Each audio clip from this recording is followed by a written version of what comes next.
guard against the acquisition of unwarranted influence, whether sought or unsought, by the military-industrial complex.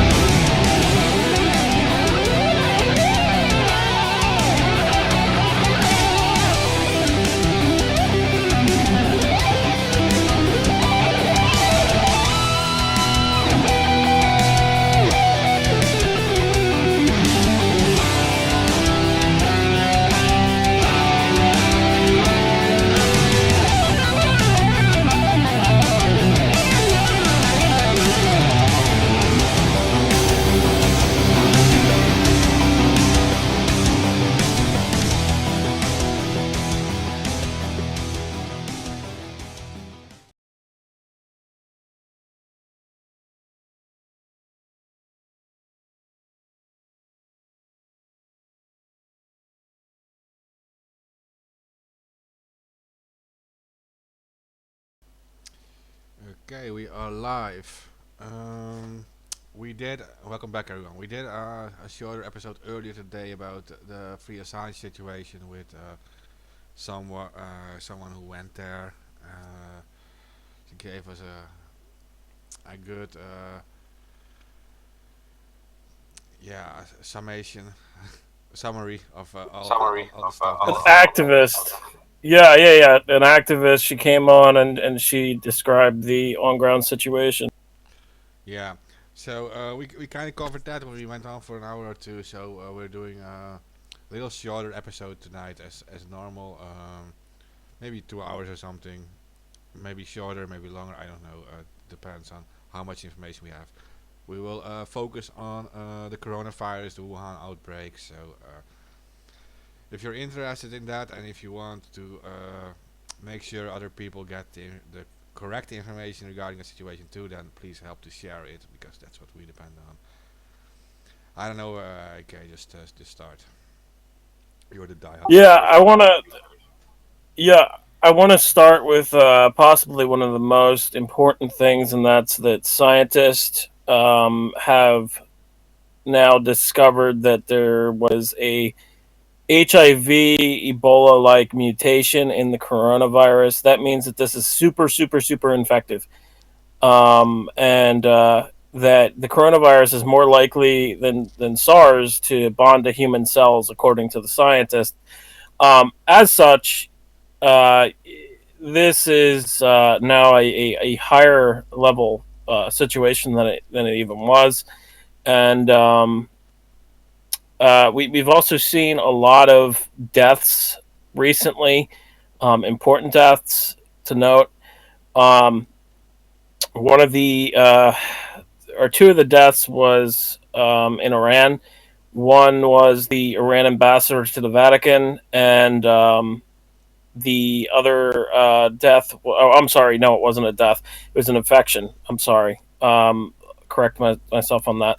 The uh, the Iranian vice president was infected with the coronavirus, and the Iran ambassador to the Vatican, which we're not sure if this ambassador is a former ambassador or the current ambassador. But we are seeing that the coronavirus is spreading throughout Italy right now.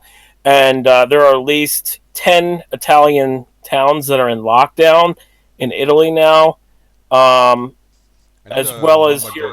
Lombardy region is hit worst, but it's also already in Venice, and that's a Yeah, tourist area, so that's a very big risk. yeah. And we also saw that the Pope said he was sick and couldn't perform the regular prayer. So and we're not sure if the Pope is sick with the coronavirus. I should note that just in case, for factual sake. But what we are seeing is we're seeing this thing spread at a faster rate now than it has in weeks. And I think that this is due to the large incubation period, which is at least 24 days now, according to some estimates by scientists. Um, while on the more extreme, there was a case where they said that it was like 42 days incubation. So we don't know the actual real incubation rate of this. And again, this thing has a mutation gene that is similar to SARS, Ebola, and HIV. Or no, I'm sorry, it's not SARS. It's similar to Ebola and HIV, where it has an infectious rate and it can infect far more than SARS.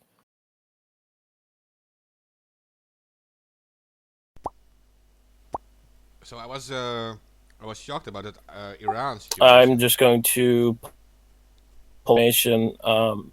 I was Yeah, just shocked about that Iran situation. Like the guy literally on TV said, "Oh, we don't have coronavirus here. It's propaganda," and then right. he became sick with it. Like I went over to my dad earlier yesterday, and I was like drinking coffee, and I was like we were talking about it, and that like it was like the first time when I said this to my dad.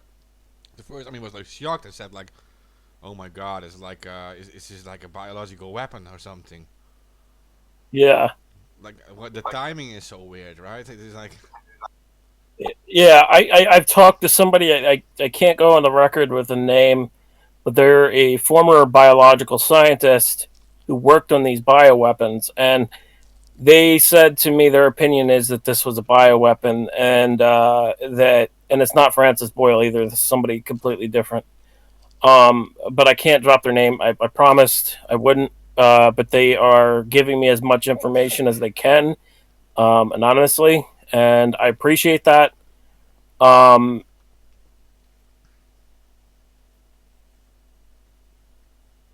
and we do have somebody who has worked in these labs, and he admitted to me and said that it was that they've worked on bioweapons in the past, and that this is more than likely a bioweapon because of the genomes and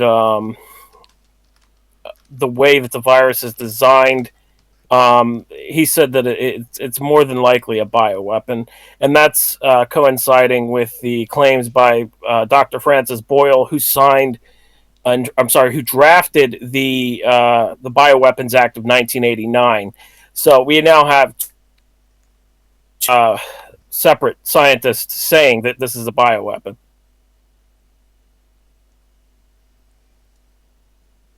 yeah, we kind of like we were always like considering that, of course. The circumstances were weird. The timing was weird. It is like leaked from our lab, and it was like during tests that actually happened, or yeah, it was a deliberate bioweapon. Uh, Maybe not so much to like kill millions, but to like cripple an economy, cripple an industry, whatever. But, I mean that's what it turned out to be very What I want to useful. jump into. Go ahead. Go ahead. Yeah, I'm sorry, I'm lagging on my end, and it's going to be a little bit of a lag from your end too. Um, so on that note, and what we're discussing, you said the economy. The Dow Jones actually just dropped 1,200 points, and that's historic. That happened in just one day, and the reason behind that is because, in my opinion, um, that a pandemic was declared silently. I talked to another source who kind of told me that I got to be really careful doing this. I talked to another source who said that employees in the government are being given warnings not to travel on airliners, and they said that basically a silent pandemic was declared, and if a pandemic was declared silently, Wall Street would be the first to kind of have insider knowledge on that type of thing, and they would start selling their stocks. And I believe that that's what we're witnessing. And I think that the sell off for the Dow Jones is going to continue, and we're going to basically witness more economic turmoil in the days to come. And I think that we should hit a historic drop, more so than 1,200. Okay. Also, the Federal Reserve chairwoman Yellen is Janet Yellen is saying that, or maybe she might be the former. Let me double check that one. But anyway, she's saying that the coronavirus may cause a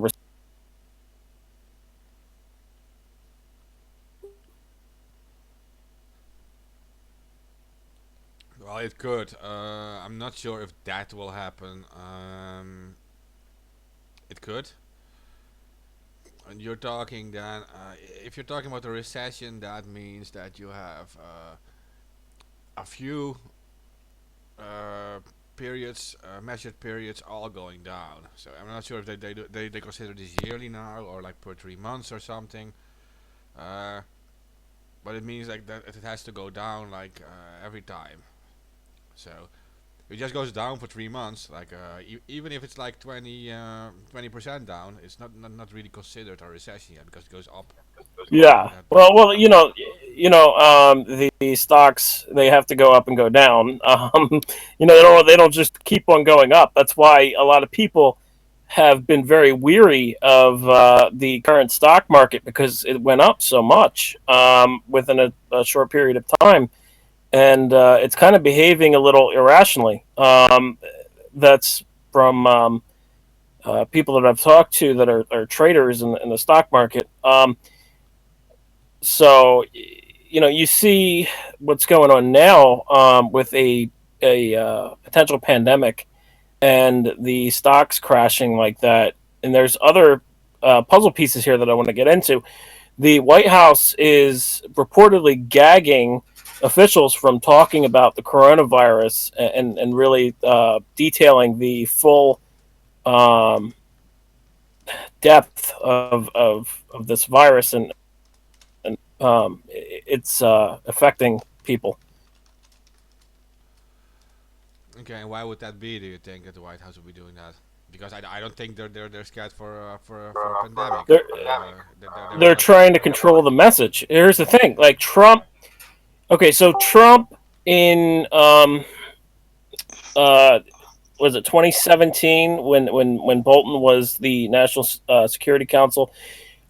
Bolton fired or no, I'm sorry, the pandemic chief, and then Bolton didn't replace him and got rid of the agency for pandemic response. So we don't have a pandemic response in the U.S. There is someone making noises. The way that was also the pandemic response for the international community.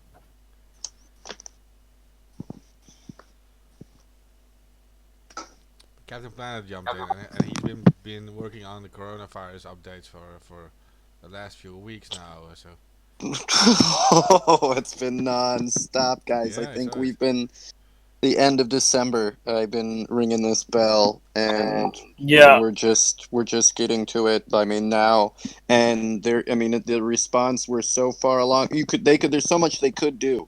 They're not doing any of it. They're just running around chasing their tails like normal. But no, I well, mean you got on last time and said that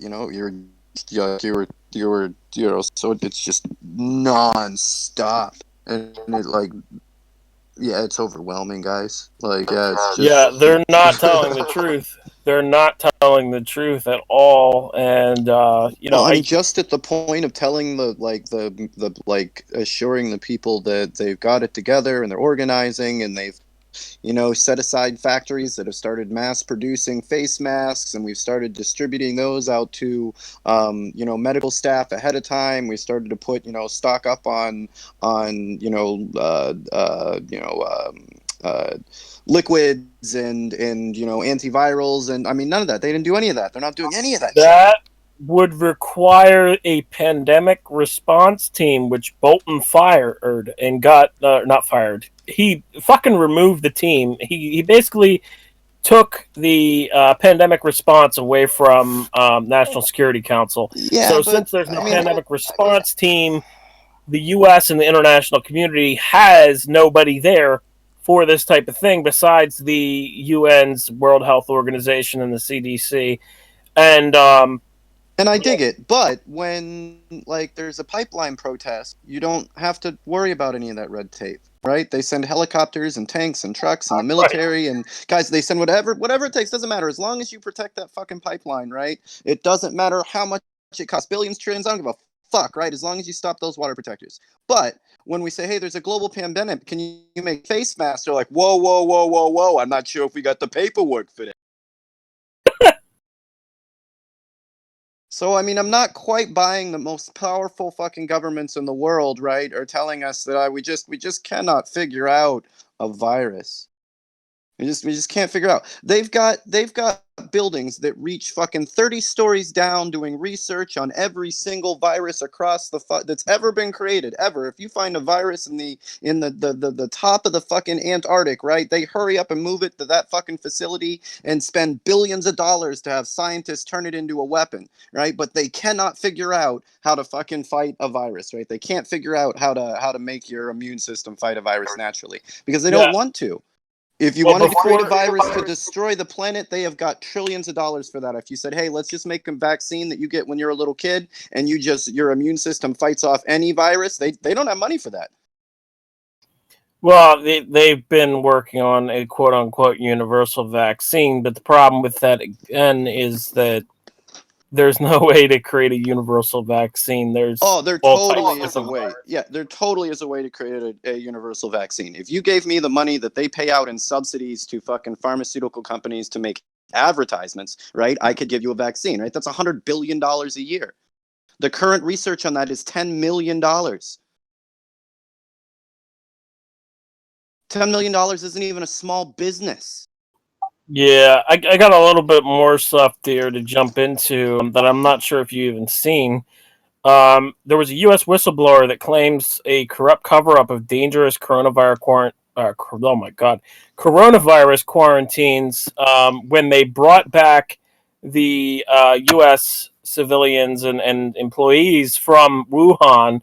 The federal health workers were actually dealing with these people without any mask on, without any gloves on. Like Well, I think we showed you guys the video from it last week on the show. Right, we showed you guys the video, like of the plane when it was coming over there. Everybody was just wandering around. Nobody was wearing PPE. Nobody's wearing face masks. Nobody's wearing anything. They're just wandering around. And then when this plane landed, right, they picked them up the same way. I mean, it's like they are deliberately doing everything humanly possible to screw us here. the thing is, they're not taking it very seriously, and they should be Well, because and I don't want it's to. infecting so many people Well, um, we're not. all overseas already. And Iran is there's no Iran is a nightmare, guys. And like we told you about China, these countries are puffing themselves up, right, so that they don't seem weak to their enemies, and the bodies are literally piling up. yeah, that's true too. But in regards to the U.S., we're not sure how many cases there are in the U.S., and scientists have actually said that prepare for a overnight boom of cases in the U.S. Well, to happen any day now. Well, some of that is because the testing is not only backlogged, but there was some issues in the testing to begin with, and there was only one place in the U.S. that could do the testing, and that was in Atlanta. So if you weren't showing Right. outwardly signs, they were not quarantining anybody. So those 300 people that were in the Midwest, they're still running around, right? They didn't quarantine them. The Well, the now ability to test them you're going to have once they get those back of people that they were watching. You're going to have a big rise because in each one of these big cities there's that's 300 to 1,600 I think's in New York. right, but now they're actually quarantining people, and it's not going to be the most effective method to quarantining people. They're pretty much But doing exactly. They saw how horrible it went in China, right, and how horrible it's going in a lot of the Italy and some of the other places that are taking the real hardline authoritarian route, right? That's not working. Now I will say Taiwan, right, came out, did not lie to their people, organized, started, pushing out medical equipment. They played a little bit of a game by planting the Taiwanese flag on it, so nobody else wanted to buy them, I guess, and took care of their people. Where the rest of the world is playing the whole, cloak and daggers, smoke and mirrors game. How can we profit from this? Well, no. How is this going to make like it's all fucking song and dance? New York asked people to isolate themselves. They asked 700 people to isolate themselves. California is monitoring almost 10,000 people. They're monitoring actually 8,400 people who may be infected with this thing. This is a drop of a hat away from becoming a serious already there. Look, that's the point, right? It's already beyond a serious situation. It's already a global pandemic. The problem is, like, ABB has been saying this for 2 months now on, get ready, blah blah blah, all of this shit, all of this, and like hitting the net. The problem is the government's response is 2 months behind. Right? All of those flights that went out, all of those people that have got it and moved it around the world, no matter how many people they've quarantined, you didn't start quarantine people till 2 months too late. And that comes from China. We told you, look, there's a disease on the ground. The doctors, you arrested them. This is in December, right? It's been spreading since December. No. It's been spreading since November. That was the latest estimate from scientists in China, actually, who said that that this has been spreading since November 2019. And on top of that, we get into the situation where, we have this same problem with hurricanes every year. We've been told that a global pandemic has been coming for about 10 years. And every year they tell us, look, guys, we really skipped a bullet here. Right? This is coming our way. We need to make sure that, the way that viruses travel these days, you're not going to be able to contain it. These are the steps we need to take to make sure that we're ready. And very few countries, they all ignored it. Very few countries took that warning. And now we're at the brink of that once again, and they're doing the same things that they always do. Hurricanes are the exact same thing. Every year you say, hey, you need to get solar or wind or water, water from air systems on the ground so you don't have to distribute water. This is a huge problem. People can't get it. We can't get rescued. And next year they're going to act like they've never seen a hurricane before and that they have no idea how to respond to it to keep people safe. Right? Like they do the same thing over and over and over and over and over again, and we get the same response. Now, if this fizzles out, if this doesn't have, the explosive rate that they expected or the death rate that they expected, what would happen if you just got fucking ready so the next one we don't have to deal with this shit? Well, the most nightmare situations now occurred, and there's an unknown origin case that has occurred in California, and the medical staff might have been exposed to it as well. And in addition to that, the California governor actually says the state only has 200 testing kits. So we have a shortage in testing kits. And I'll tell you, because I personally went when I was sick to the doctor, that they said that they would test me for coronavirus and they would send the sample across to Atlanta, and that it would take like 2 weeks, right? Okay, but the entire world. I'm not done. And then they say to me again that the testing kits were faulty, so now we have to do it again. So I have to go back personally to go get tested for this because I've been having like problems like coughing and shit and breathing and shit. So I have to go deal with that. But my point in telling you this is that, they don't have a lot of testing kits, number one. And then number two, the only place able to test it for this is in fucking Atlanta. And there's 50 states.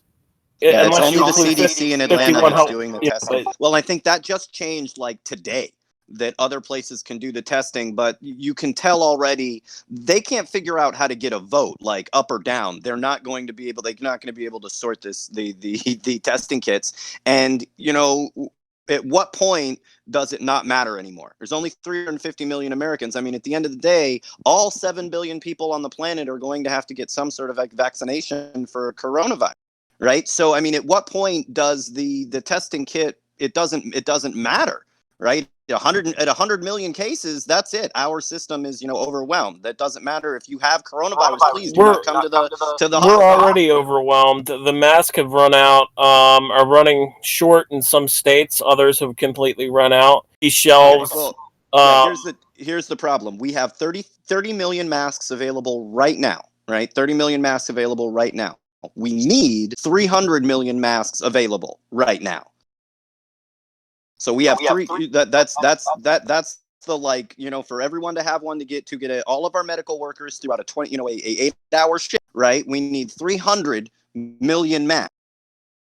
Yeah, I agree with you on that. But also, I was going to say that store shelves in Hawaii are completely cleared. We saw pictures of that. I know that's not really a big deal, right? It's Hawaii. It's a small state. We're getting that from everywhere, though. The Texas, Austin said the same thing. Home Depot's, all of their masks are out. Like everywhere is saying that people have came. I mean, that's expected. No, I was talking about supermarkets. I wasn't talking about masks. I was talking about food in Hawaii. Yes, food and supermarkets in Hawaii are showing pictures of being completely emptied out. Well, you're going to see some of the islands struggle when you have, ships that don't come, deliveries that don't come, things like that. It can really affect the more rural areas. Some of the, like I said, rural area islands, places where it's harder to get to because the deliveries for those items just aren't coming, right? I'd love to give you propane for your heat, but there's no drivers to bring propane there, right? Or there's a quarantine, there's nothing coming in or out. Yeah, and also there was a claim saying that from a scientist saying that 80% of Brits, in a worst case scenario, could become infected. Well, I mean, the whole eventually everybody's going to get it in the same way that everybody gets the flu eventually. We're not going to avoid getting everyone that goes outside eventually is going to get the coronavirus, right? It's that we're not prepared for everybody to get it all at once. Yeah. And the other thing about that is that this is airborne, and since it's airborne, particles can get into the rain, into the water. Yeah, I give it time, like the common cold. Give it time to evolve as well. Before you popped on, I said that I was talking to a whistleblower who worked in bioweapons, and he was telling me about how dangerous that this can get, and that if it is a bioweapon, like he thinks, that basically, since it's airborne, it can get into the water, it can get into the food, it can get in fucking everywhere. I mean, that's like, if it is it's one of those things we have to ask ourselves, why are we making bioweapons again? At best case scenario, you use it and it kills everybody. Why should you be making weapons that kill everyone? If your ideals, if your ideas, if whatever you're fighting, your ism, right, cannot exist without murdering everybody else on the planet, then you're the one that shouldn't exist. Like, bioweapons are a very interesting, there is no response, there is no, preemptive strike. We've been able to build this whole, patriotism around nuclear weapons, right? Where bioweapons, give me a reason why we need bioweapons again. If you get attacked with with a bioweapon, you have to, if this, the same way that this is, whether you were attacked with it or not, your response is the same. You can't release a second bioweapon into the environment as a response to being attacked. Yeah, right? You can't say, well, they're going to release Corona, so we're going to release, AIDS X, right? That doesn't work out. It's not like it's not like nuclear bombs, where if they drop nuclear bombs, then we drop nuclear bombs, and I guess everybody's happy. In this case, if a bioweapon is released, your response cannot be release of a bioweapon. So again, why are we building bioweapons again? Why are we spending money on this? Well, simple answer from this person is depopulation. And they worked very, very high up in the government working on these bioweapons. Let me just say one more thing about this. Before you came on, we were discussing how the virus has mutations that are similar to HIV and Ebola, which would make this a super, super, super infectious um, virus, and it would be very, very. It would have a high infectious rate where how do I explain this to the audience without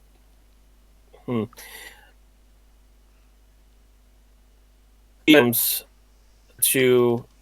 HIV and Ebola, It was the and genetic it's more markers that deadly. they're looking at that it matches up to. And there's a lot of people that are kind of in between on whether those look like man-made markers that somebody used something similar to CRISPR, which pretty much guarantees it is a bioweapon of some sort. Yeah, It is interesting to say, that the research facility, I'm not saying 100% that it came from there. It's almost impossible to prove. The Chinese government is never going to admit that they let this get out. Never, not in a million years. Even if they got caught red-handed in the no more than America, we've let so many biological weapons slip, and we will never, ever, ever, ever admit to them. Go and look up Lyme's disease. Right? That we would never admit to it, no matter how red-handed they're caught. But it is interesting that the research facility for coronavirus in bats, right, is literally 40 meters away from the market where coronavirus started. That is just so very coincidental. And even if it wasn't done on a purpose or any way like that, I think what may have actually happened is somebody thought that they had a good deal on some safe bats and sold those at the market out of the facility, thinking, hey, I let them sit for a couple of days or whatever, they're fine. And it ended up getting into the population. I'd say that is most likely that the market next to the virus bio research lab probably let this go. I mean, that is Arkham's razor, right? Like, it's right there. I think it's very similar to Lyme's disease, and I think it's Montauk is the research facility that's at. But I mean, literally, the outbreak from Lyme's disease spread by deer ticks is exactly the program that they were working at, and exactly where it spread from. The U.S. government will never admit to that. But it's another time that a bioweapons, and now, I mean, Lyme's disease is its own epidemic. It's owned it has a lot of similarities. A lot of similarities. I think Lyme disease is also like very close to that whole Montauk Island, right? There's like a small town called Lyme, I think. Seen a Yeah. documentary So once about what? Yeah, and there's how it works is they were working on being able to deliver. Lyme's disease already existed. The disease itself, same as like Corona or Ebola or AIDS, existed already. They were working on a project to figure out how to use ticks to deliver it, and to be able to tell the ticks. They changed the genetics of the ticks a little bit so that they had those white dots in them, what we call deer ticks, right? And they figured out how to, spread the Lyme's disease through ticks as a bioweapon. Well, somehow, whether it escaped, whether a bird picked one up, somehow one of them escaped, got in the native population, and now those same, the descendants of those ticks spread Lyme's disease all over the U.S. Millions and millions and millions of people have been affected from it. And it all stems from our bioresearch lab. I think it's off the coast of New Jersey. But it's something that was it done on purpose? Fuck, man, I don't know. Did it get away from you? Yeah, but then why again were you making bioweapons? it. It was Don't make bioweapons. the island of Montauk, and wasn't there even like an old Nazi professor working there? He was like taking right from the Germany with Operation Paperclip or something. It was like a really old Nazi guy. He was like working in secret there. When it's weird because when you get into bioweapons, you come back to a lot of the same names, a lot of the same companies, and a lot of the same people. Yeah, and a lot of these were were stemming from Nazi research or ideas that these Nazi researchers had. The Nazis themselves really wanted to use bioweapons, gas, and all of that. Hitler himself, because he was gassed in World War One, was extremely against those kinds of weapons. The same way that he was against, making defensive weapons. We would always be, offensive was his way of thought or something like that. But because of that, they weren't getting the traction that they wanted for some of these weapons. When the war ended, the U.S. was first to, snap all of these Nazi scientists up, and these are the projects they brought with them. And the ideas that they brought with them, and we're going to lose them, we're going to kill everybody on the planet. Well, then you've just lost. You're going to have to deal with that. You don't get to kill everybody on the planet because you lost. I could have been confused, by the way. It was actually, I think I was confused with Eric Traub or something on Plum Island, but it could be that there was also another guy on Montauk Island. I don't know. I think I saw it actually in that episode with Jesse Ventura. It was about the Montauk monster, I think. Something that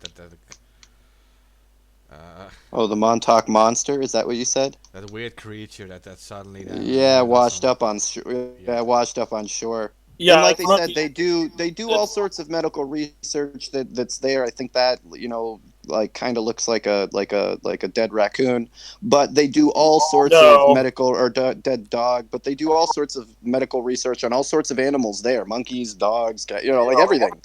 They were messing with DNA. They were trying to fuse animals, and there's clear world scientists doing that right now, and they were successful fusing what was it? Monkey and something. I can't remember what off the top of my head. It was not too long ago.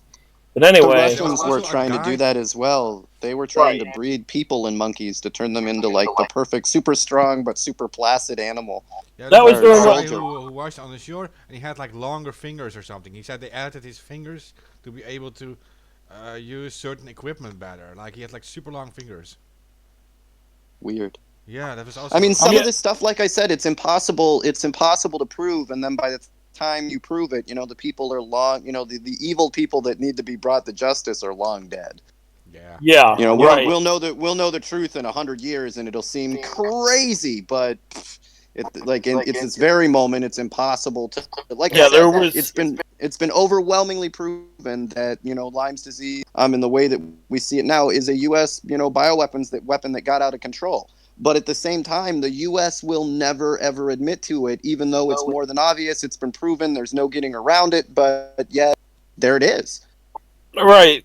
Well, they were messing with all types of bioweapons that are on record. They were doing experiments with mosquitoes and releasing mosquitoes with diseases in them. They wanted to get Castro as well. Like, this is something that's what they planned on using these bioweapons for. What they wanted to use them for a lot of times was for targeted assassinations.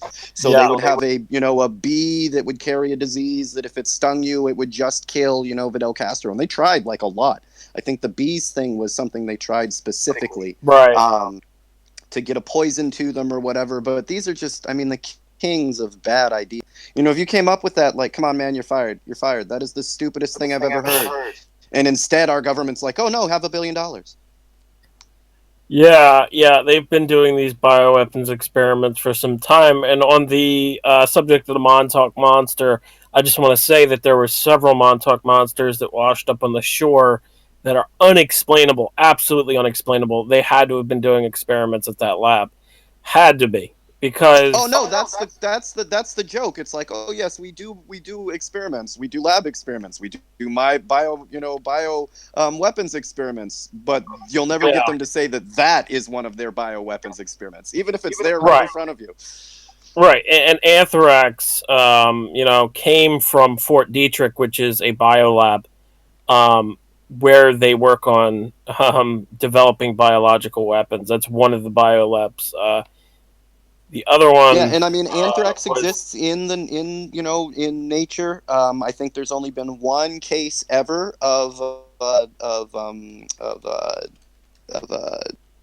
if it traveling in the air outside of government bio research, like that's specifically designed. It doesn't do that in nature, and that was a drummer that used untanned hides in his drumming, and because it occurs in nature, he literally powdered it in front of him, got sick and died, and it only killed him. Where what you see, now with anthrax, what they're talking about, only comes from a couple of U.S. And I think Russian bio facilities, and that's the only way where it can be spread through the air or through the ventilation and all of that shit. You're right. Anthrax is present in nature. It's like it's caused by the organism Bacillus anthracis. In some parts of the world, it can be found in cattle or other hoofed mammals. So Yeah, people will eat, will end up eating, you eat deer that's not been cooked all the way. I don't even know if cooking it all the way kills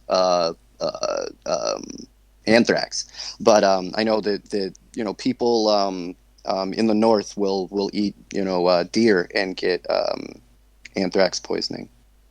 But what you see and what the things that have been released now, it's different. That's a completely they took something that occurred naturally and turned it into something truly evil. Yeah, definitely. Just in case we need to kill everybody in a building with biological. I mean, it's just like the mindset makes no sense.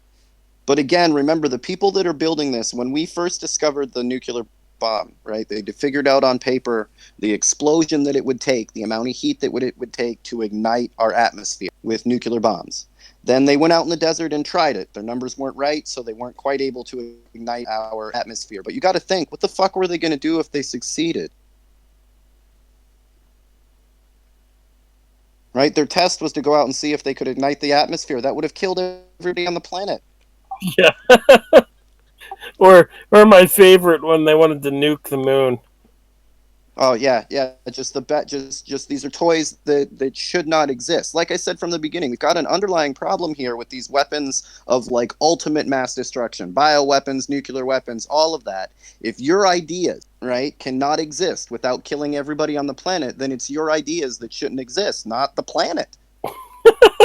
That's a good way to put it. If we don't drop these nukes right now, capitalism will die. Well, if capitalism cannot exist, if communism cannot exist without killing everybody on the planet, then communism shouldn't exist. Capitalism shouldn't exist. Whatever ism you're into, right? Yeah. If it cannot exist without murdering everybody, you're wrong. Yeah, and I think on that note, we should get back to the virus because there's a lot of updates. The other update that I wanted to say was there's 14% of patients who recovered, and they actually ended up testing positive again for the virus. Another patient, a woman, was reinfected just weeks later after Which is virus. what I'm. Okay. Which is very rare for somebody to get a virus and then get it right away again. Because your body is supposed to create immunity to these two viruses when you get them. But not rare for coronaviruses. So, yeah, that's the problem with coronaviruses, right? By the time the flu starts in New York and gets to California, right, it's a different virus. If somebody flies from New York to California and gets it again, right, it's a completely different virus when they come back to New York. And that's my fear too. It's still the flu. Yeah, that's my fear too. And with this HIV mutation. Or I'm sorry, it's not HIV. It's a HIV-like mutation. With that in its genome for this virus, it's extremely worrying that we won't have any type of vaccine or cure against this virus for years and years to come. And that's my opinion. But even if we come out tomorrow with with the vaccine, right? It takes us 3 months to make it. Yeah, Israel's saying that they will have a vaccine within weeks, and then they'll need 90 days to test it. But here's the thing. I've seen several different people say, oh, we got a vaccine. It'll be ready within a few weeks. Right, but but we'll have that's to test some of it that. for Some of 3 that's months. playing with. Some of that's playing with words. Some of that's just playing with words. Exactly. Right. 90 But I days don't is even 3 months. right. Yeah. No. No. Exactly. But in the same regard, I don't think they're going to find a vaccine for this within in a couple weeks or within a couple months. I don't see that because it's mutating, and there's already been different strands. I've been looking at it. Um, there was a scientist did a study in Australia and Malaysia where they found that the virus has multiple strands, and since it has multiple strands like that, how many different strands of this virus can be out there? A lot. And if that's the case, and this thing's just constantly mutating, we're in trouble. Like this is going to be a serious, Well, serious pandemic. in our current geopolitical structure, right, is extremely susceptible to things like viruses, things that are outside of humanity's profit and greed driven system. So you have places that, you'll have Israel that'll come out and say, hey, we're going to have this, we'll have this out by the end of the week. We're going to give all of our people and fuck the rest of you guys. But then not to think of, well, you import most of your food, you import most of your other medication. If the rest of the world is on fire, right, you were not going to be as fine as you're assuming. And we're seeing that is it like trickles down through industry. Like, yeah, the parts that you're using for your, to build whatever you're building aren't affected at this moment, but the one spring that you need is made in Hong Kong and nothing is coming from Hong Kong. Right? And you end up thinking that your shit was together and you guys are going to be greedy and we're going to keep all this for ourselves, and at the end of the day hoping that another group is going to die off. Look, if we just we'll just let this sit, handle our people, this will kill off some Palestinians and we can come in and do our thing, not to realize that in doing that, right, you end up destroying the structure around you and you're not able to take care of your people anymore. Yeah, I just want to say one thing real quick, Mark, in regards to that, and then you can say what you're going to say. I just wanted to say real quick, we're already starting to see a shortage of drugs coming from that are manufactured in China. A lot of drugs are manufactured in China. Go ahead, Mark. Yeah, well, yeah, I just want to say, like, we should be clear to listeners that there is a difference between a vaccine and a cure or a way to attack viruses, right? Because they are actually live. Right now, they are testing methods to attack this virus directly, and they are, as bad as it sounds, that because there are so many infections, they are able to do things which are normally voluntary clinical trials. They are able to do it right now. So they are testing, especially with the terminally ill people, they are testing methods to attack these viruses. And at the same time, there are ways to attack the symptoms of a virus. So in that sense, if a virus causes pneumonia or causes issues in your throat or whatever, they are able to attack those things. And they are able to make those effects less bad. So you have a higher survival chance. So there is something possible, but like you guys say, a vaccine takes a long time. Just real quick. Yeah, I mean they take a long time to mass produce. It's not as simple as plugging it in somewhere and the next day we've got hundreds of them, but millions. We need 7 billion. Yeah, well, we know that, like for example, in Thailand, they are attacking this virus with a combination of 2 HIV medicines, and they are combining it with Tamiflu, and then these 3 medicines, they do help, they do work, but the problem is they are giving a huge load on your heart, and it can give heart problems. So it's not an ideal. Right. Yeah, so it's basically you trade one problem for the next. Yeah, and that's why the old and people are having so many problems with this, right?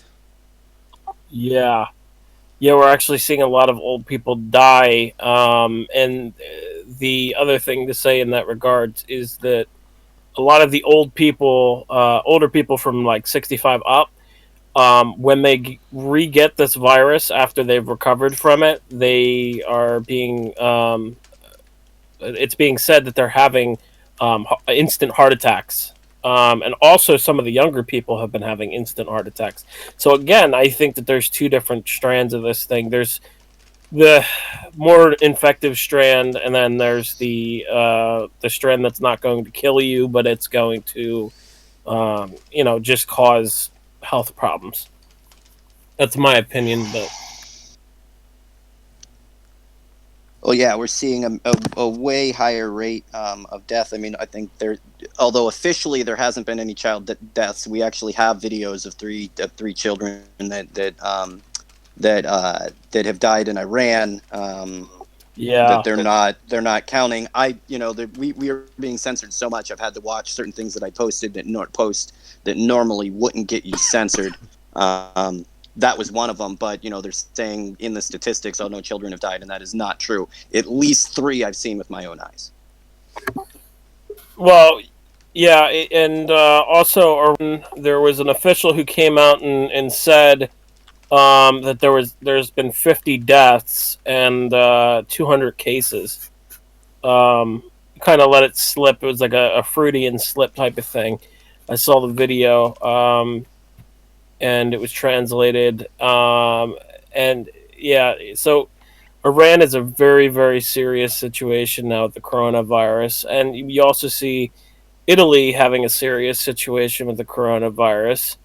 Um, And in supply. and I think that there's probably more cases in Africa than what's being reported because they don't have the test kits to prove it and stuff like that. These third world countries are going to have a lot of problems with this. A lot of problems.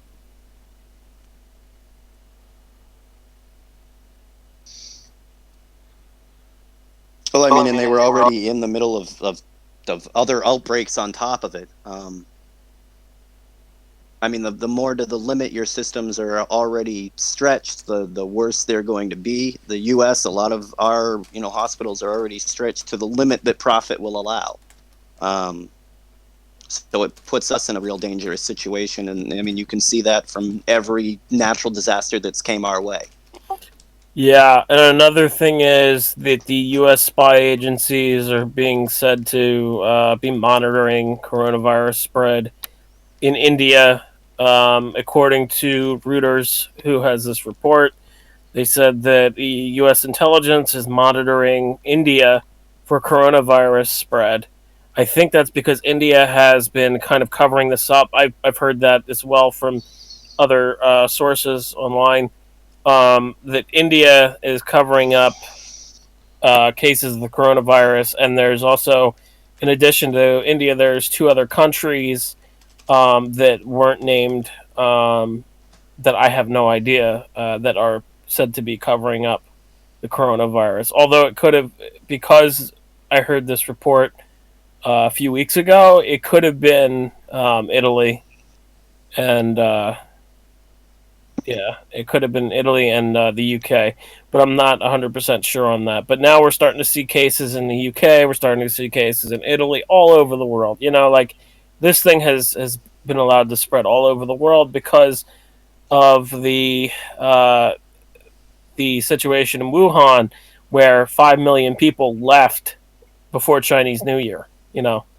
Before Yeah, the and I lockdown. mean, you saw that the highway was. I mean, the day before the quarantine started, the highway was just packed. And look, if that Yeah. was the day of that the outbreak was happening, it would be one thing. But even when that was going on, the outbreak had already been going on for almost a month. Right. Yeah. That's a good Yeah. point. Definitely. They said like the incubation period first. They said it was like a few days. Then it was 14 days.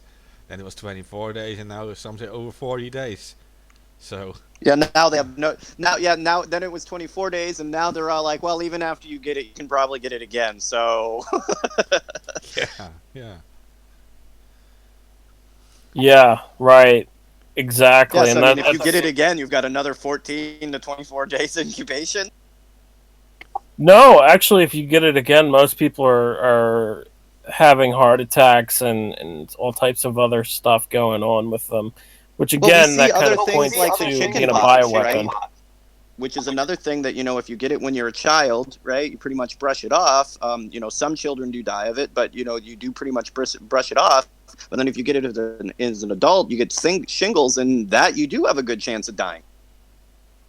Yeah, right. Well, the age-old method, and this is a big thing. We are depending more on vaccines and less on just getting a virus and our bodies fighting them off, creating immunity inside of us. And when you take a vaccine, you're injecting yourself with a part of the virus. That's basically common knowledge, right? Yeah, I know there's been a lot of research into what's possible into just keeping your body system healthy, so that you don't need, all sorts of medications. And there hasn't been a push for that kind of research. There's just they work on, they would like to treat a virus, this virus, they would like, every year that works out great for them. That's dollar signs. It's not to their benefit to cure anything. And I think that really does work against us. I mean, this is world-to-world style fucking stupidity. We're being taken out by a virus. In 2020, we're being taken out by a virus. Yeah, the Washington Post said very, very interesting. They said when people die of the coronavirus, it's not just the virus that kills them; it's actually their own immune systems. So it's the response from your immune system that actually makes it very bad for you. But good thing is, Yeah, so I mean, the things that you're talking about, pneumonia, the high temperature, all of that, that's your body's response to try to kill a virus. So it figures if I get your temperature high enough, the virus can't exist anymore. You'll live through it, but the virus won't. The pneumonia is your body filling up with, what it's trying to protect your lungs with, and you end up, drowning in it pretty much. A lot of the things that your body is trying to do are to defend itself, and it ends up killing you along with the virus. Yeah. So the positive thing is your body is actually fighting it, and it knows ways to fight it. But for a large number of people, it is just having the worst effect ever. It's actually killing them. Yeah. But it is giving a response. I mean, your immune system is fighting it, and that is something that is positive, I guess. I mean, it's not like a completely foreign virus to your immune system. It is somehow it works against it. Right. Yeah, I see what you're saying there. That is positive. Because if it wasn't, and the virus was not, the thing is though, if it has mutations like HIV, that literally kills your immune system. So, yeah, having an autoimmune disease on right. top of it. Yeah, And it not only makes it super infectious, but also, it kills your immune system over time. And, if that's the case, then it kind of makes sense why people are getting this again after fighting it, right? At the same regard, though, they could fight it, and then this thing could go into incubation, and then they say that they're cured from it, or that they're no longer have the virus. I won't say cured, but and then it was just in incubation the whole entire time. So I mean, we don't know. There's so much here with this virus that it's incredibly scary. It's 9 days airborne on objects, and also again, as I said earlier, talking to a whistleblower, said that if it's a bioweapon and it has an airborne rate of 9 days, that means that it can also get into the rainwater. It can get into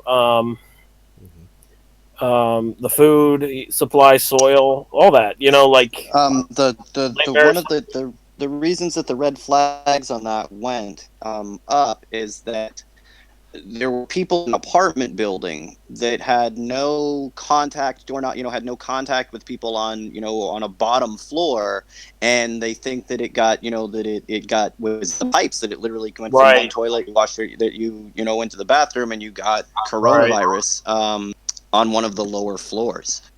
Yeah, really scary stuff. Yeah. Yeah, exactly.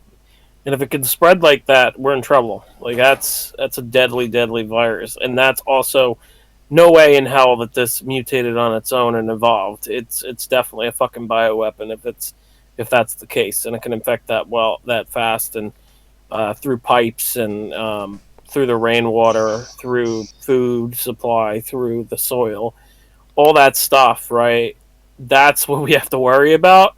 Everybody in the world will have this by the end of the year if that's the case. Like, there's no way you can avoid it if that's the case. It'll spread so fast. Yeah, I mean, I'm under the impression that everybody's going to get it. It's the response and the keeping our medical facilities from getting overwhelmed is the problem. I saw. I don't know if you guys saw the leaks in the hospitals the emergency hospitals that China set up. Just the place. I mean, No. the place leaks like a sieve. Like there's just buckets everywhere. Um, and I guess it's been raining off and on, so it's just made the situation, that much more dire. Yeah, if it's raining, like I said, and it can get in, and the virus is airborne, it can get into the rainwater, and then it can get into the pipes, the drainage system. It's a fucking nightmare, man. Like it's Well, I not. mean, this is just that. This is just that it's they're stuck in a quarantined hospital thing, and the roof leaks. It's just making it miserable inside for everybody. Oh, okay. I see what you're saying. Yeah, it's just an added bit of misery on top of it. Right. It's like, oh, you're dying. Oh, well, I guess you also have to drown. Oh no, that's what some of these were. It's like, oh, you're dying. Here, hold this bucket. That's crazy. Yeah, that's nuts. Did we read off what the official numbers are right now? I know we've been doing that every episode. I don't know if you guys read it up off the top. No, we didn't actually. We jumped directly into the White House gagging government health experts, and they're trying to control the message. Yeah, so I mean, again, we want to kind of reiterate that these are the official numbers and not the real numbers. The real numbers are much higher than this. I mean, exponentially higher than this, but these are the official numbers that are available to us. So the total cases is 83,379. Total deaths is 2,858. The total recovered is 36,571. And that's about 18% of the people with coronavirus right now are in serious or critical condition, and that number has stayed about 17 to 22%, but it's never dropped below that as far as people. It in seems like it's serious linear, like it's going up in a very linear fashion, and that that alone would say that they're just not telling the truth, because a virus does not react to math. And what we're seeing in from Iran, like it's just an out and out lie. The 5-6 people telling us a day, let's say, oh, huge jump in the numbers, 300 people, but that's not really reality. That's just not reality. There's hundreds of thousands of people that have this, if not millions of people that have this, that are out there, and they're not telling us the real numbers of what's going on the ground. And you see their response to it, when they find somebody that's coronavirus and they call it, a full SWAT team in rubber suits, right? It's not a game. It's obviously serious, right? It's not the flu, which I think Rush Limbaugh and all of them are saying. Don't worry about it. It's not any worse than the flu. That's what Rush says. Take that into consideration. But yeah, that critical and serious condition is an important number to keep an eye on. Just the higher that number gets, the more strain there is on our medical systems.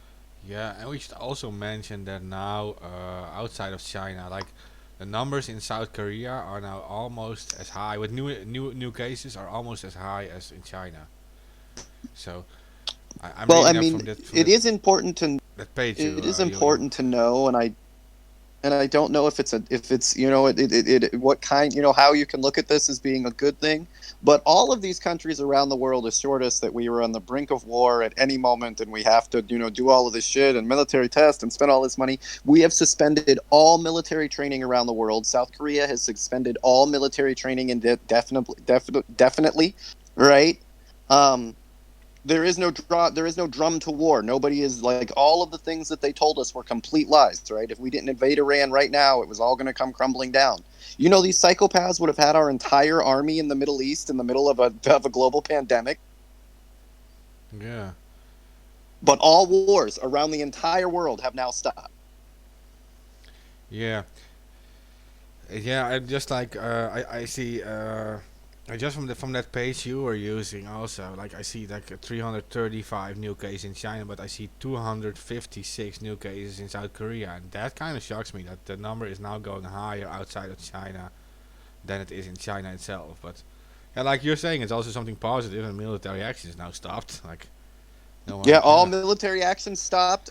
China has, as I think its gas like intake is went to like 50%. Right, the world is actually a better place at this moment because of it. Or it just shows how weak those systems really are. Right, that can be undone by a simple vote.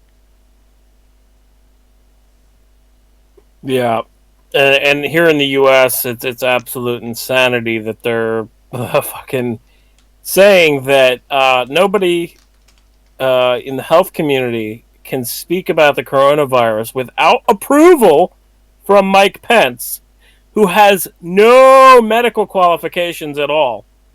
That is absolute insanity. And I mean, I don't want to, because I think the guy is an idiot, right? But you do have like the like a world-renowned brain surgeon working at HUD. Right, there is somebody that works for the White House that at least understands medical like jargon, right? He is like he is a world-renowned brain surgeon. Well, that's not Mike Pence. No.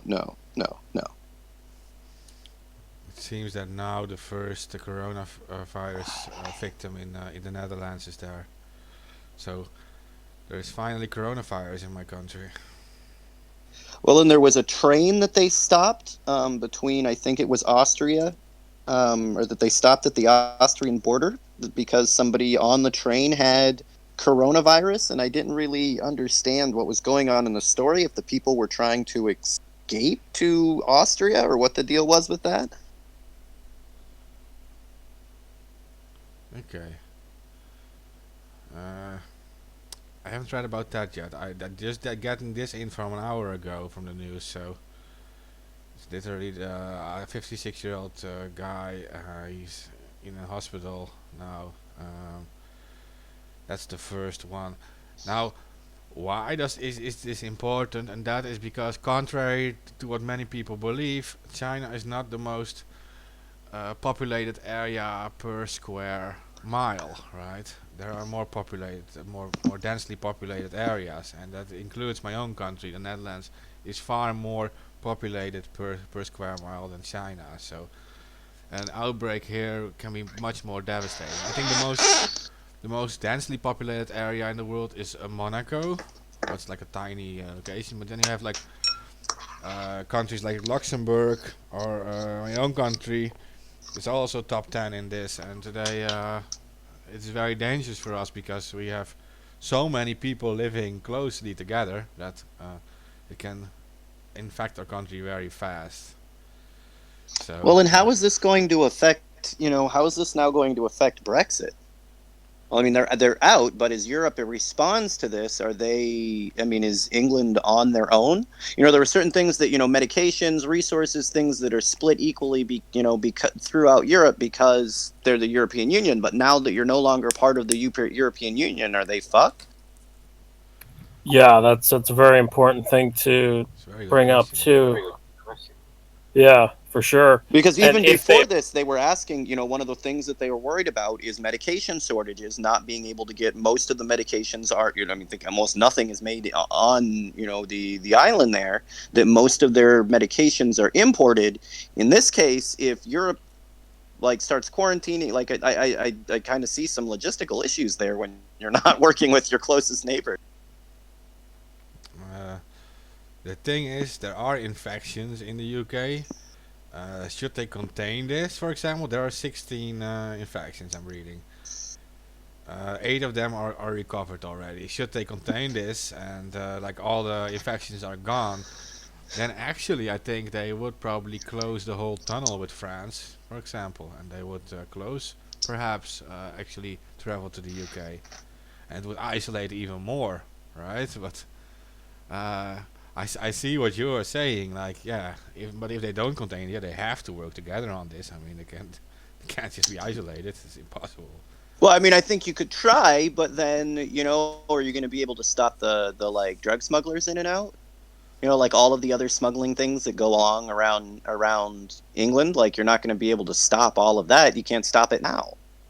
No, you can't stop it. And right, fishermen, you know what I mean? There's all sorts of times where that's what we've seen. It's impossible to quarantine something like this.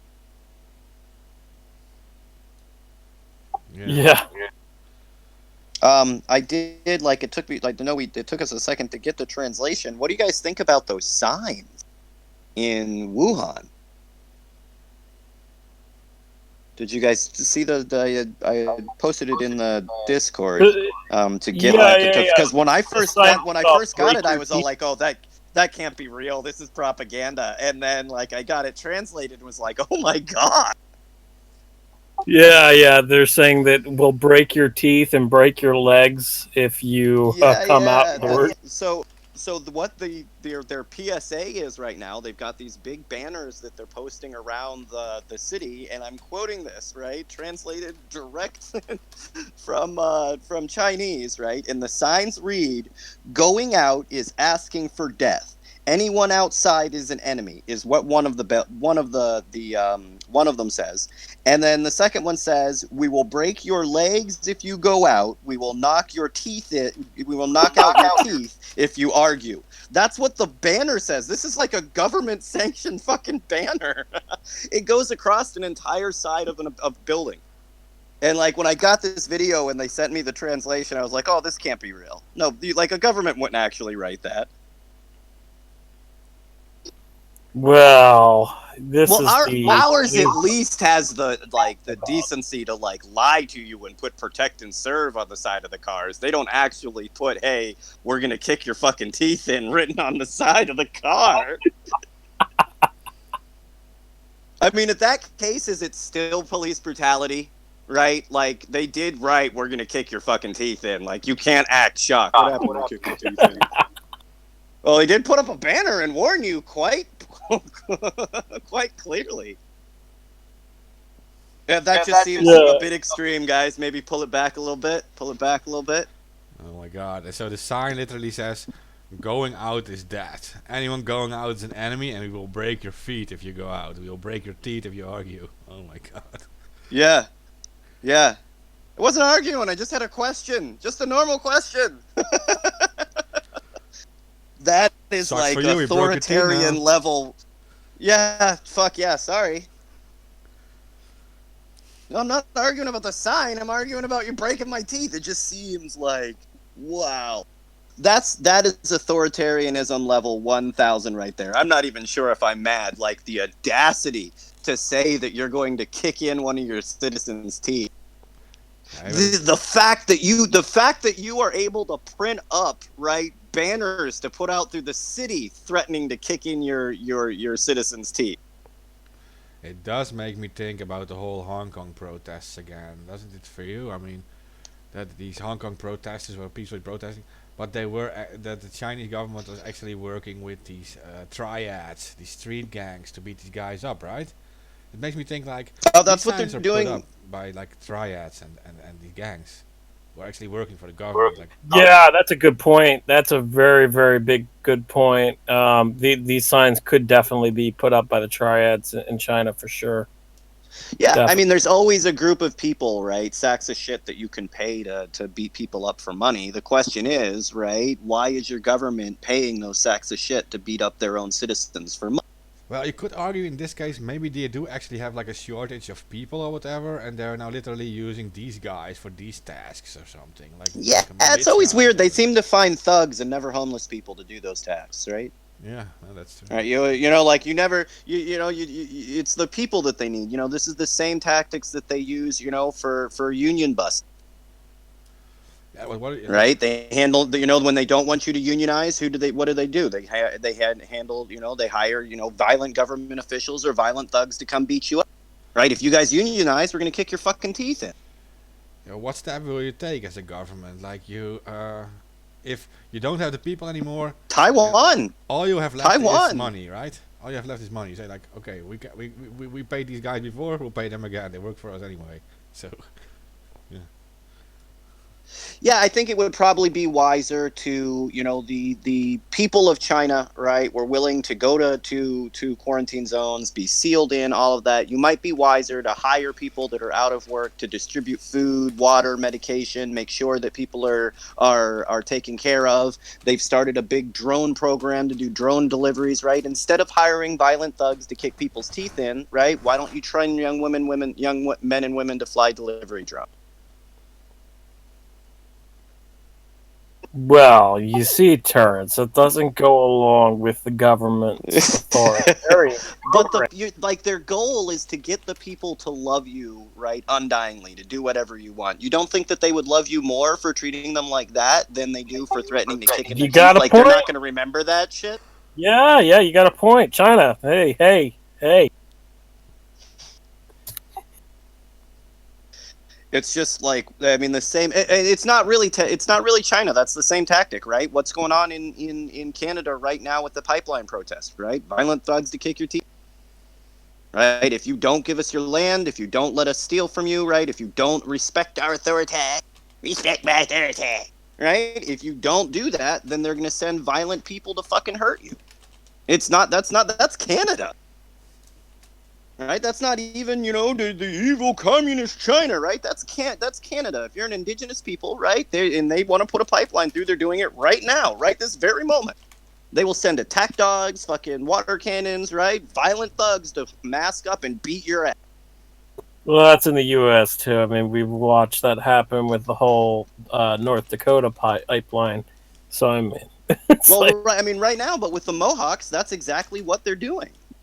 yeah, Right. So, I mean, we are talking on here and we kind of, you know, I think sometimes in just the way that we talk, I don't want to seem like I'm pointing, you know, my finger at China and not pointing it back at myself. Right. This is a problem in government, the worldwide. This is the problem, that you think that you can kick in your citizens' teeth. yeah, pretty disturbing. Like, oh my god, this is your Like government at there's this point. like I said, there's a few problems with that, right? That number one, you would think that. Of course, you know, some fucking power hungry psychopath would think something like that. But the fact that all of the people underneath you went along with that game and didn't laugh at your face. Well, if you don't do what I say, I want to kick your teeth in. Well, that's psychotic. Shut the fuck up.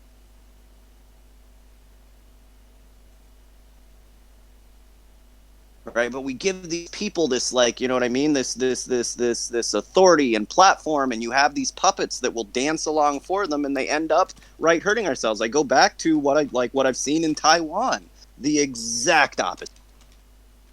yeah. They came out on their national television, right? Doctors, the government, everybody came out. No lies, no games, no bullshit, no any of it, no political games, right? And because of it, people acted accordingly. They didn't have to threaten to kick in anybody's teeth. We'll organize. We'll help our nurses, right? We'll make sure our quarantines are together. We'll make sure people have food, water, medicine. We'll set up a fucking system. We can organize to fight a virus. Right, this is the same thing that took out the aliens in what, Mars Attacks? What was that? What's that movie? Don't they get taken out by just a simple virus? I have no idea what movie you're talking about, but if it's about aliens, I'm gonna. It's like the famous alien invasion movie. There's a lot of famous alien Oh, I invasion can't movies. believe I'm fucking this up because it's like they get taken out by a virus. That's the thing. They A computer virus, doesn't remade it? it. No. Just It's a normal Independence Day. virus, the flu. Oh, Yeah, the Oh thing my is, man, god. there's or so War of the many Worlds, movies. maybe. War of the Worlds. Why could I not? Why could I not? I am so like overwhelmed with like we are like ABB, like the social media, the anonymous are fighting so hard to get out truth through all of this. It's been like a 3 month battle from just one thing to the other. Well, I'm just like my brain is battle's not scattered to the over. fact that I This can't is remember World of Worlds in the middle of a you've fucking only been in the skirmish. pandemic. You've only been in the skirmish. You know that this isn't the battle yet. The battle's still coming. Oh yeah, we're just getting started, but it's been hard to, first it was, as we're starting to tell people, look, this is what's going on in Hong Kong, this is what's going on in Wuhan, right? We got the, government like trolls and pushback to try to discredit us, and I mean we were fighting millions of trolls, and that was right after fighting millions of trolls from the Iranian thing. I don't know about millions, but yeah, a lot of fucking trolls. That's for sure. Oh man, like it was an army, It was like army of brand new trolls. fucking accounts, brand new accounts just created, or in some cases they were old accounts with like 0 tweets, and then all of a sudden they start tweeting again, or like. Yeah, it was so obvious. So much disinformation, and then I mean, like clockwork. Once a week, we would put out what the truth was all week. They would spend. I mean, it just seemed like every government and fucking evil agency on the world would try to discredit us, and then at the end of the week, okay, yeah, that was all true. And I mean, it has been like that every single week. So they tried to take our page down because we printed the real numbers for the coronavirus. Tried to put us as fake news, take our page down, censor us, all of that. A week later, oh yeah, it turns out China wasn't giving out the real numbers. No shit, that's what we told you. We told you the hospital is filled with sick and dying people, and you called us liars. And then once it's in regards to that, in regards to that, I've only been putting out mainstream fucking like sources on this shit, like besides the NTD. I haven't been doing the mainstream thing at all. Only sources directly from the ground. If you're not doing it from the ground, and I am posting, this is what's going on right here, right now. No bullshit, no fucking none of that. Nope. I'm not getting caught on it. We can argue about it all day. This is what this fucking hospital looks like. I'm not fucking around with this shit. Like, there's no time to fight the. Well, yeah, but what I'm saying is that even some of the mainstream sources have been saying that China's not telling the truth. Like, we had Wall Street Journal say that China was covering up some of these cases by saying that they were just pneumonia cases, that people died from pneumonia and other types of illnesses. I will give my hats off props to RT. Like, holy crap. Like, they are literally, I mean, I think Reuters is just started like taking up. There's some other Democracy Now! I think has been like really like pushing it too. But RT has been the only people that have been giving just the story. Yeah, and then the U.S., said that Russia's spreading disinformation about the coronavirus. I don't even know where to start. I knew we were fucked. I knew where we fucked the moment that I mean, this is now 2 months ago when Trump came out and said, hey, I just talked to China. They assured me they've got it all under control, and I believe them. That is exactly what he said about Boeing.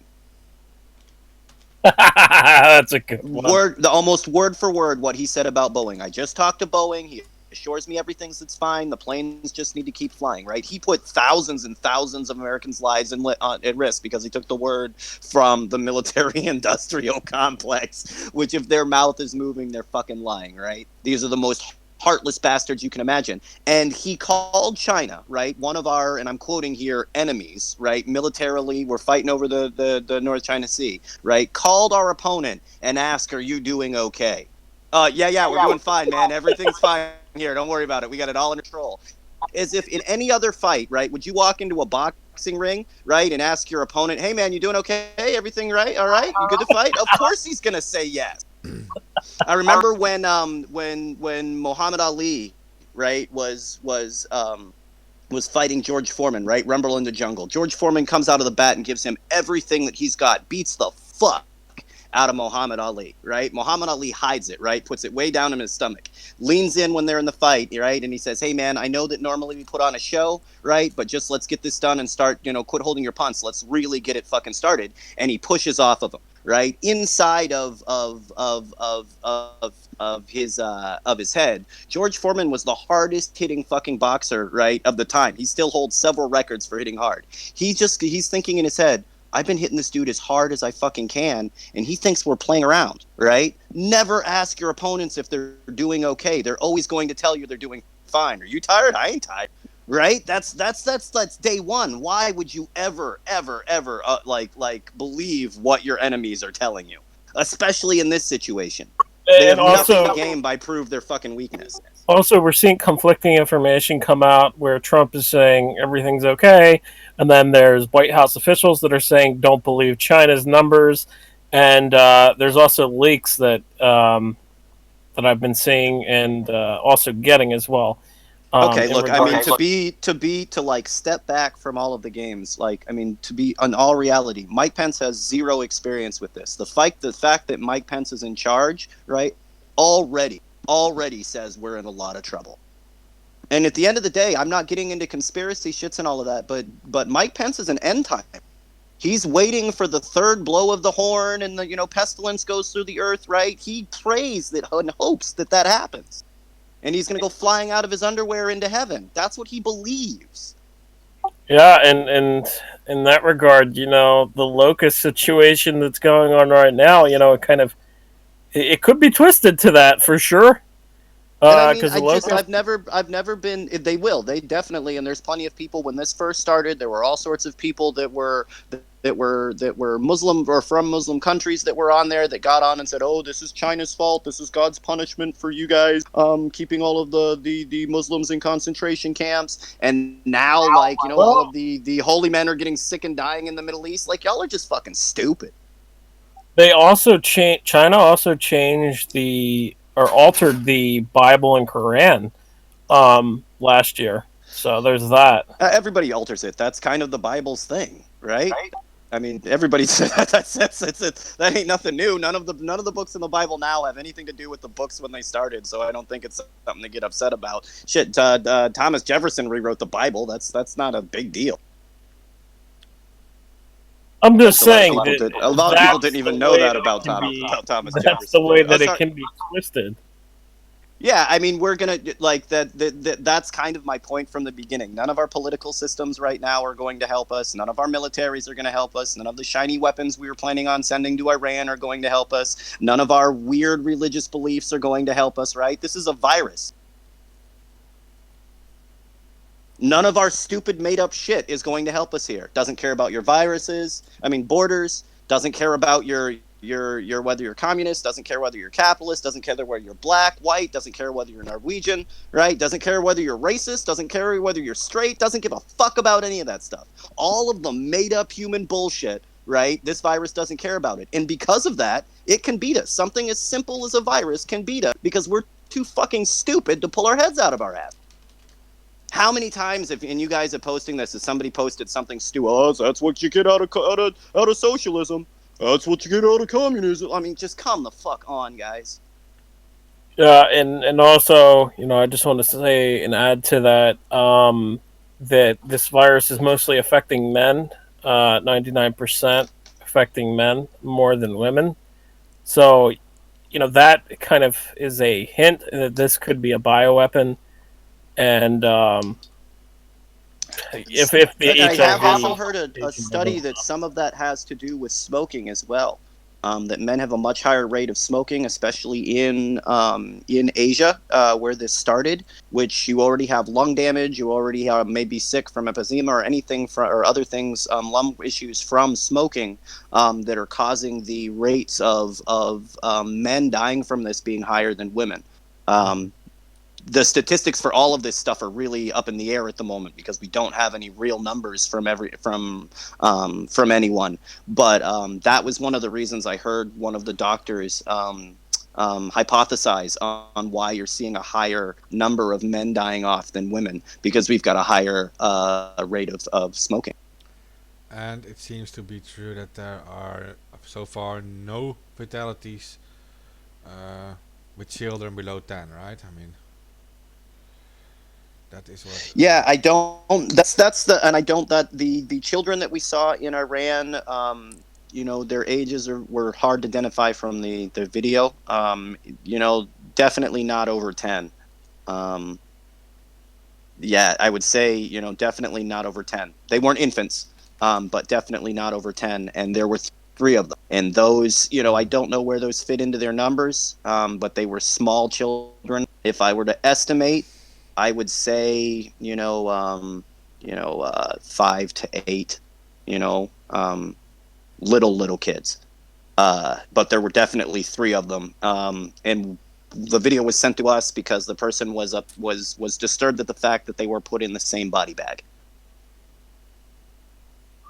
Yeah, that's definitely unsanitary and also disrespectful, for sure. And the Well, thing and is, how they're they're also doing the burning these. testing, how they're doing the testing that you've put, through, one of the bodies has coronaviruses. Like, there's a lot of things that could kind of get messed up there. But yeah, this group was extremely upset. I don't know if they were the family members, which is why they were so distraught about what was going on. But they were just kind of thrown in these bags on the floor and then drug out to be. This was Iran, so they're not even incinerating them at the moment. At least these ones weren't, and we're starting to get videos of them burying them in people's backyards and then just telling them, hey, stay away from this area.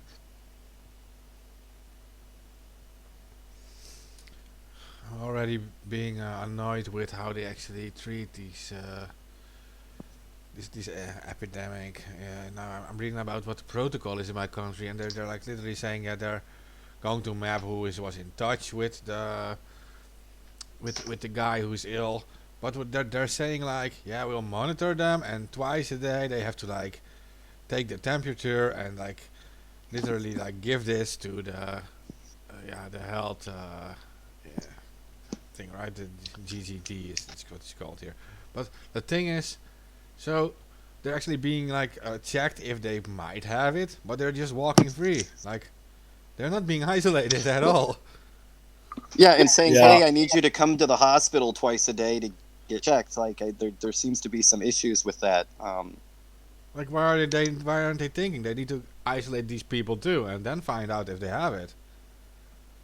Well, and there seems to be such a big, disparity between the two sides. You've got one side where, where we've seen in Italy and we've seen in other places, they think somebody on the train has it, they shut down the entire train, everybody has to go into quarantine. There's 60,000 people in quarantine in Italy right now, right? But then you've got other places where they're just like, oh, well, don't worry about it, just walk around, go back and forth, we're not going to quarantine you at all, right? Why is there such a huge disparity between the two? Yeah.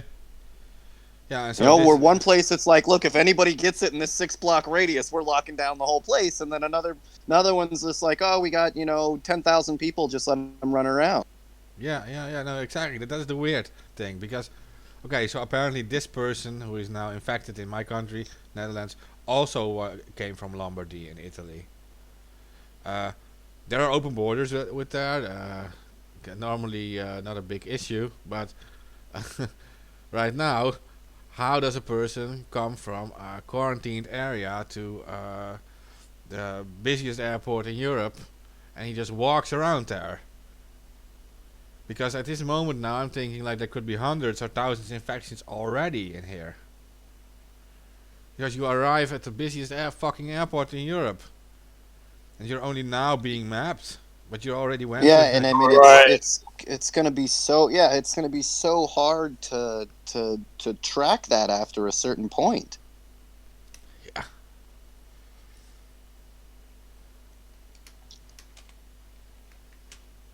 Yeah, it's definitely I mean, a full-time thing, and it's just trying to get the word out to not to scare people or to freak anyone out, but so that we're actually ready and prepared. We could be organized and work together, and this will be super easy to deal with. Or we can freak the fuck out and clean out all of our, I mean, we can just do it all wrong, like how we know it's not going to work. But they need to just use their brains. Like, And I think about Schiphol Airport in Amsterdam. It does 90 million of passengers a year. This is 90 million. That means Yeah, that and what like a quarter of those people are going to smoke weed and drink beer. Two things that cause quite a bit of bodily contact. yeah. So how many people can a guy infect on a day? But you're like, we know it is airborne. It spreads with drops. You like cough a bit, and it actually literally goes into the air, and people can get it. And you touch all these things. Like Well, there may be like I know there are maybe like 10 staircases in the entire building. And well, what staircase did this Well, guy I'm touch? wondering. He touched the railing. Like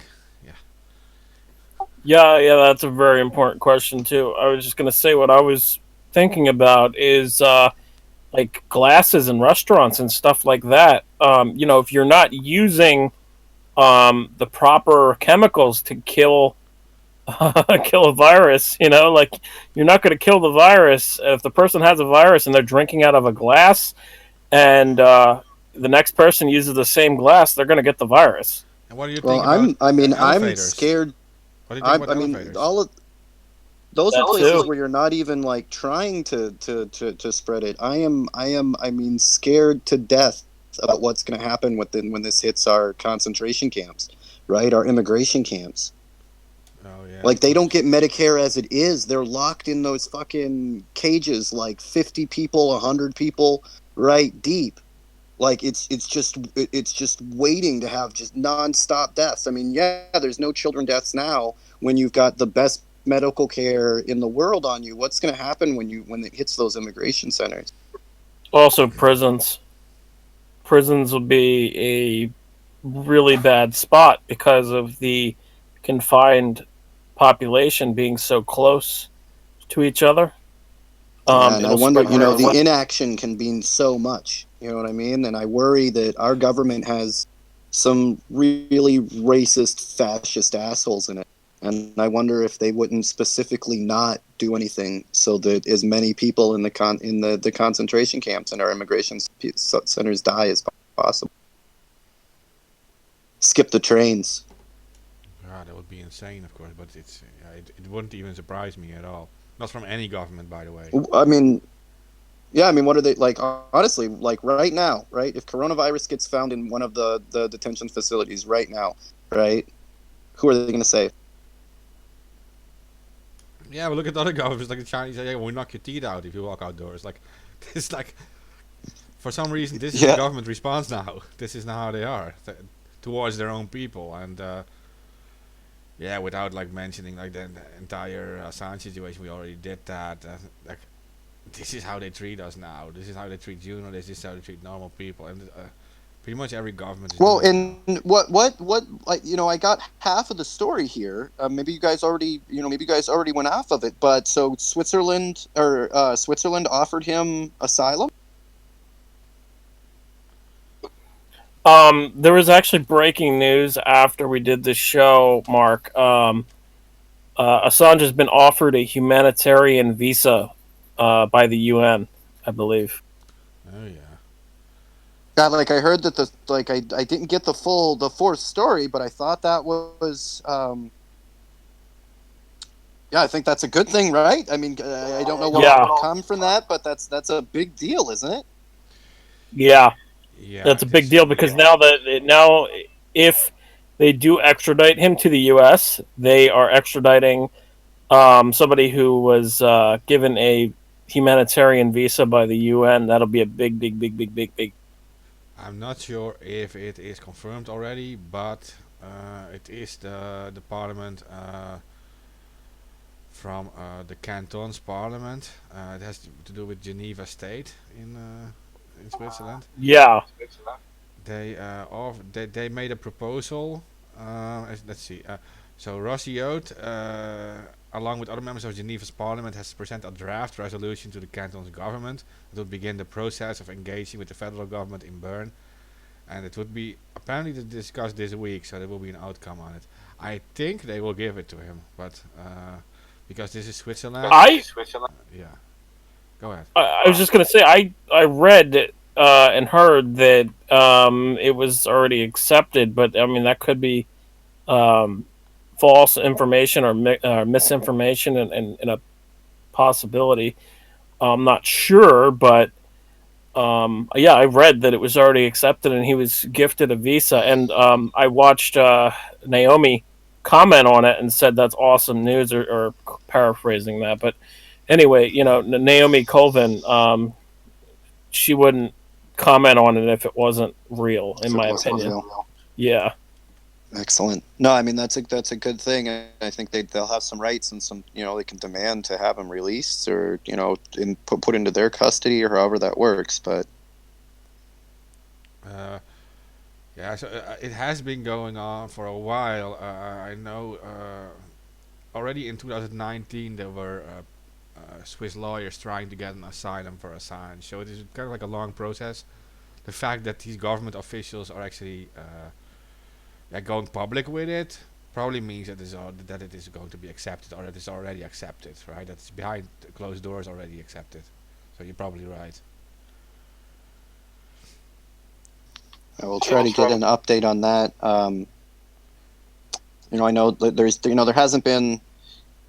been information that has kind of trickling out. I was really disturbed, seeing him.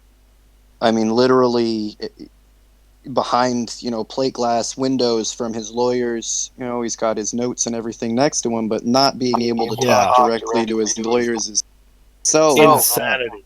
Insanity. If that's the type of, as I said earlier on the other show, if that's the type of precedent that you want for journalism, and for journalists, and in general for fucking people, like, what the fuck Well, is and I that? mean, this is a court. You get a lawyer. This isn't a military tribune. Well, I would argue that it probably is a military tribunal because it's in Belmarsh prison. It's a prison court, right? Well, they're at And least giving Belmarsh is the the equivalent illusion of that Guantanamo. they're giving the illusion that it's an open court, and not a judicial system, and not a military justice system. Right, and again on that, it's in Belmarsh prison court system, right? This is a prison's court, okay? And Belmarsh is ruled to be the equivalent to Guantanamo in the UK. So, that fact alone, right? That kind of says that this is a fixed trial. It's a show trial. That's what it is. It's a show trial, and I think a deal has already been made, and I think that they better rethink that deal, or they're going to have bad press for extraditing a citizen that was just given a humanitarian visa.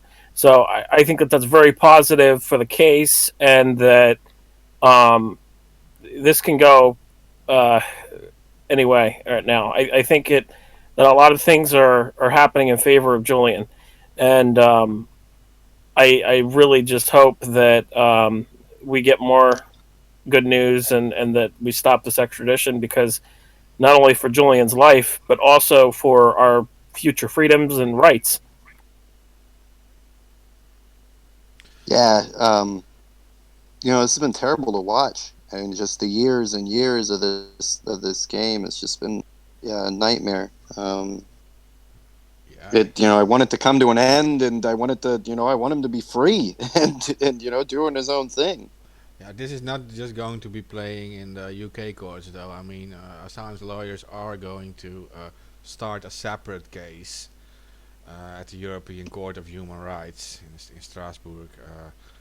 They can do this because Britain is not like they're no member of the EU anymore, but they are still member of the Council of Europe, and so they're going to have this European Court rule on it, and it is likely they will rule in favor of Assange, especially because they just adopted the whole whistleblower protection thing, and they are very much against extraditing any political people.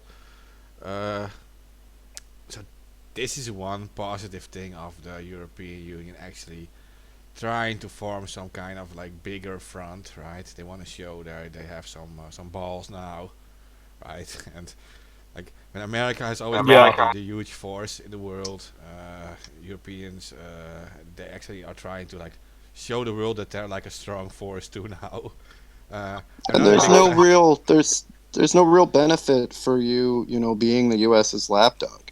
No, Yeah, no. and especially under Trump, like we could see this play out that way.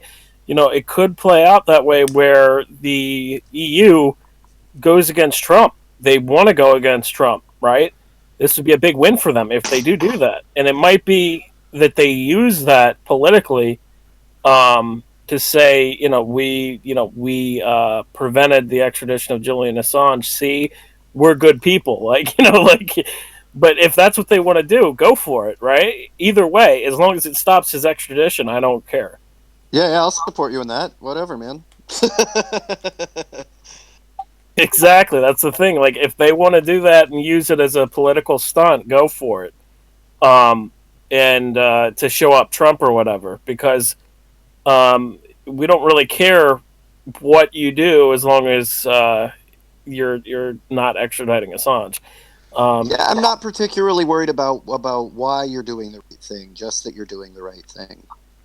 yeah, we'll still fucking speak out against your dumb shit like Stop Acta 2, where you're trying to take away our internet freedom rights under the name of copyright. But besides that, hey, if you want to stop the extradition of Assange, go for Yeah, the European Council is not exactly the same as the EU, right? It has a little more members.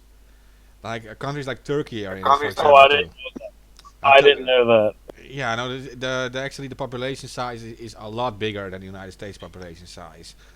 Uh, if you account for just the EU, it's about this. Now it's about the same population size, I guess, as the US, especially with Britain leaving and stuff. The- But the European Council Yeah, is a lot bigger. It has Turkey in it, for example, and Turkey is like a huge force too. Yeah, Turkey is massive. yeah. See, I don't know European politics, so I had no idea on that. So I probably sounded like a fucking idiot I when I should was saying that to like the European. No, it's fine. Like I mean, not many people know this, and like even for people who are in Europe, they don't really know the difference. But if I can give one big other example of a country that is part of the European Council, that is Russia. They are part of the European Council together with Turkey. That's weird. I did not know that. That's fucking bizarre. So yeah, Russia, that would they're be a part great of win all for. councils. Yeah, that'd be a great win for Russia. Yeah, but obviously Russia is going to try to, of course, like give a message out, right? Because they've always been like included in this as like being somewhat like responsible for stuff. Well, it's likely they have nothing to do with anything. So uh, it would make sense that this is a way for them to speak out about that. Well, I have no proof. That's the thing. Yeah. Like it was written in the DNI report that was said to be. It was a joint DNI report with another agency. I don't remember what it is off the top of my head. But anyway, they said that it was 17 agencies within the U.S. Agreed to this report saying Russia hacked the election. But here's the thing: it was only a joint report. It wasn't the 17 agencies all saying that they have proof that Russia hacked the election. You know how many intelligence agencies in the U.S. are not any way, shape, or form foreign intelligence that spy um, and Yeah, try to I mean, I disseminate don't like the information words. from I other don't like countries. that they. I don't like that they say hack the election. Russia spread information about the politicians that were running. That's different than hacking, right? They didn't change any votes. They didn't make you do anything. They didn't. All they did was post nasty memes Well, about their shitty politicians. they tried to say that Russia had probed some of the um, election systems. The thing is, anybody with a VPN could use a Russian IP and probe the election systems, including but not limited to intelligence officials that want to blame Russia.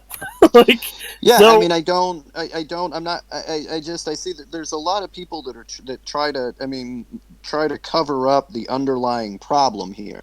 And that has to do with corrupt politicians. Look, Russia isn't able to spread hateful information about your politician if they weren't corrupt.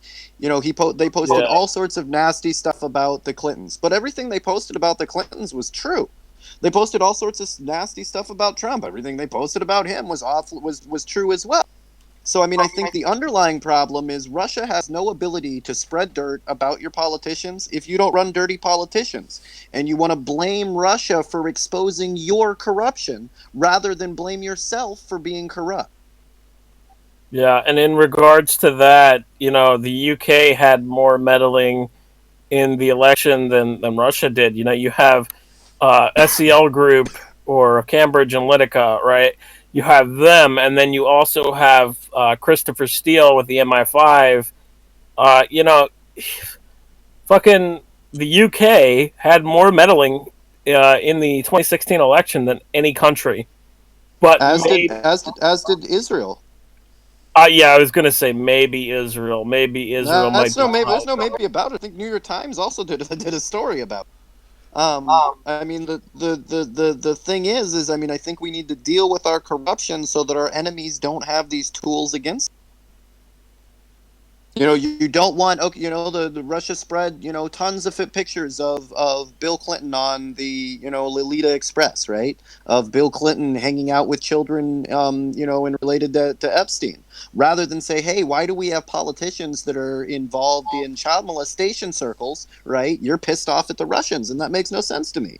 Run politicians that aren't involved in child molestation rings. Since you brought up Easy. Epstein, there was a raid this week of Peter Nygaard, who runs another fashion business industry, and it's connected to Epstein. And I know this because Peter Nygaard was one of the friends of Epstein. Um, so we're actually witnessing potential action here from the feds. I don't know how far it's going to go, but they do seem to be going after the network a little bit with this raid, because this Peter Nygaard was actually running another suspected trafficking ring through a modeling agency, and he knew Epstein. I'm not 100% sure if he was in the book or not. Haven't looked for that. I haven't had time, but he was friends with Epstein. You can kind of look into that and see. So, Well, like yesterday and today, the Bloomberg campaign went through and turned in, I mean, hundreds and hundreds of Facebook and Twitter accounts for doxing him, and they're saying that posting a picture of Epstein's black book with Bloomberg's number in it counts as doxing. well, yeah, it kind of is similar to it. That's why I've deleted all fucking traces of that shit, so they can't get rid of my account again. Yeah, But so I mean, be careful with that because they are taking down people's pages that posted. I mean, it's. I think you should know it by now. His name is definitely in that black book, no doubt. Well, if it's just his name, it would be okay, I guess, to publish, but it has like phone numbers and other things in it, and it probably. well, that's the unredacted book. Yeah, He's right below Tony Blair. So it goes Tony Blair, Bloomberg. I forget who's the other person on that page, but yeah, he's right below Tony Blair. Tony Blair's number's on there as well. But we don't, we rather, like in that case again, they're saying, well, the Russia's trying to meddle in the election by posting, pictures of Bloomberg's name in Epstein's black book, and you're upset about that, and not the fact that Bloomberg's name is in Epstein's black book. You gave them that. Right? They're not undermining your election. You're running corrupt politicians. Mm-hmm. Don't do that. Yeah. And there's also there's a picture of Epstein and Bloomberg as well. So the fact is that they can try to spin this any fucking way they want. But Bloomberg has wait. But Bloomberg also has several sexual allegations against him as well. A whole bunch. Yeah, and he's only cleared women to speak on 3 of them, I think it was. But the thing is, like, it's basically like Bill Clinton 2.0. Like, It's just, I mean, is it too much to ask? Can I just not have somebody like one presidential candidate that isn't in pictures with Epstein? Is that such a high bar to well, set? well, you got Trump in pictures with Epstein. You got Bloomberg in pictures with Epstein. Um, the I mean, person, Clinton's all over it. It's just like, I'd yeah, like to just give me a politician that isn't in a bunch of Bernie. incriminating but Bernie isn't in any of them. I don't think he has time for that, to be honest with you. Yeah. No, he's He actually isn't, not.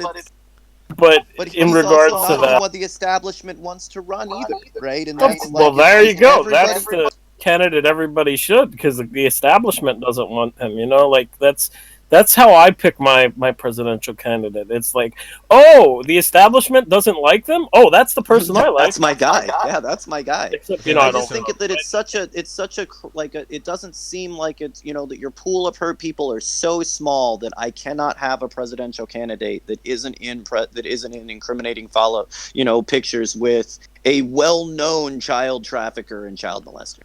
I haven't seen Yeah. I don't think that that's super hard to ask. Like, I mean, it's just mind-blowing to me that you cannot find one for me.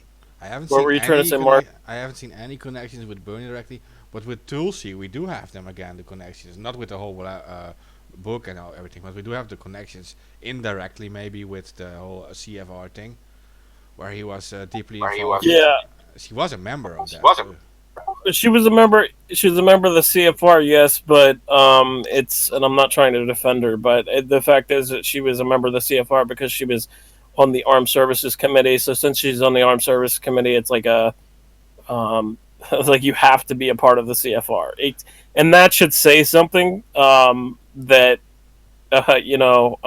should make people kind of raise their eyebrows a little bit. If you're on the Armed Services Committee, which is military, you have to be a part of the CFR, which is the organization that plans foreign military involvement in other countries. And that's what links that to Epstein. Yeah, I really don't want to like attack Tulsi or whatever. Like, I don't really, I don't care about the politics at all. But I'm just thinking, like, if you're on a CFR thing, like, would you have ever spoken with Epstein, and were you aware of all these accusations and stuff? Like, how does it work if you're like in the CFR? You're just walking in that building, and this Epstein just walks there too, and then you say hi to him or whatever. Like, how does it go? Like, I mean, okay. I mean, you can walk into the hub of intelligence industry, right? And be standing right next to one of the most prolific child rapists on the planet, and none of those agents ever think to arrest him. yeah, I mean, that's the thing. That's Right. I think behind the You know what scenes, I mean? people Like, were aware you're literally standing right next to the people and funding the people that are supposed to be stopping your industry. I just want to throw out there real quick that the CFR was actually funded by the CIA. I don't think the CIA's ever funded anything positive. Well, yeah, obviously, but the thing is that they created the CFR, and then they also created the Trilateral Commission, and they used the CFR to spread propaganda with Operation Mockingbird. I think it was actually Rockefeller who funded it, right? The CFR. Yeah, but it was also a CIA project. I Yeah, believe that just sounds like we probably shouldn't have any of. And I mean, at the end of the day, we started this with talking about Russian hacking, Russian influence. We've named off 3 intelligence agencies. Like, this is the NSA's job, right? Like, what exactly if the American electrical system is under attack? What exactly are we paying the NSA to do? Yeah, true. Isn't that their only job is to protect us from No. attacks on our country? Shit, man! Like, how don't you know this? The NSA's job is literally to watch you masturbate. Well, I mean, yeah, but how long can you do that? I do it almost the same way every time. I mean, it doesn't seem like that's something that you should spend that much time into. Well, I mean, it's about getting blackmail, like. Oh, you're not going to be able to blackmail with me with that. Don't worry. It'll only make me that much more popular. I'll post the videos now. I'll have all kinds of friends. Don't worry about it. Yeah, no, that's the thing. I tell you, I take don't- notes. You've never done it like this before. Oh, it's a good point. And it's maybe interesting for like once or twice, but after that, yeah. Unless Yeah, you're I'm not like, doing anything all that interesting. And while you're watching me rub one out, you're not watching the Russians influence our elections, which is the problem. You can't do both. Uh, yeah, Like, look, man, if that's where you're into, right? Maybe give me how much you make as that agent. I Give just me wanna half, and I'll say- just send you the videos of me rubbing one. We'll call it even. I just want to say, while we're making this joke, I just want to say, while we're making this joke, right? Snowden literally leaked files that discussed that they were literally doing this, watching people on cam, yeah, he said hacking their it. webcam. Oh It yeah, I'm it not. was a I'm not. fact. I'm only half joking. They have this thing at the NSA called the porn room, right? And that's where they spun a story that ISIS was going to be hiding messages inside of porn. So they literally have a room that all day. That's all that they do in there is sit all day and watch porn, hoping to find an ISIS message. At least that's their story. They embed. Okay, so I know a little bit about this because of former working with Ghost Sex. They embed images with messages, and they also embed videos. And yes, they did embed porn videos with messages. And the only way to look at these messages was to decrypt. I forget what the fuck it's called, man. What Yeah, is it that sounds called? like something our government would be involved in. I mean, I don't think that specifically work. I can't imagine how that would work. They okay. What the fuck is it called? Mark, like, come on. I know you know. What is it called? Steganography. Yeah, so they're When gonna, they nothing new. I mean that's what they use. right, You can embed information in like pictures, for example. There is a code of the picture, Right. right? And you can, yeah, you can put messaging in it. Of course. yeah, right, yeah. You can embed code into embed a message into a video or embed it into a photo, and they were actually doing this. From what I've seen or Yeah, saw in the but past. wait. But who do you mean they? um, terrorist organizations when we Oh, were okay. on Yeah, it so I was with gonna ask, like, have you ever years actually ago. caught anybody like doing Yeah. this and planning something with it, or did you have a bad Yeah. idea and then spent like a shitload of money to prove that other people were having a bad idea? No, they didn't. No, they didn't fucking pay us. They actually threatened us and tried to say that well, if you guys don't help us fight ISIS, well, you're gonna go to jail for your past crimes that we orchestrated.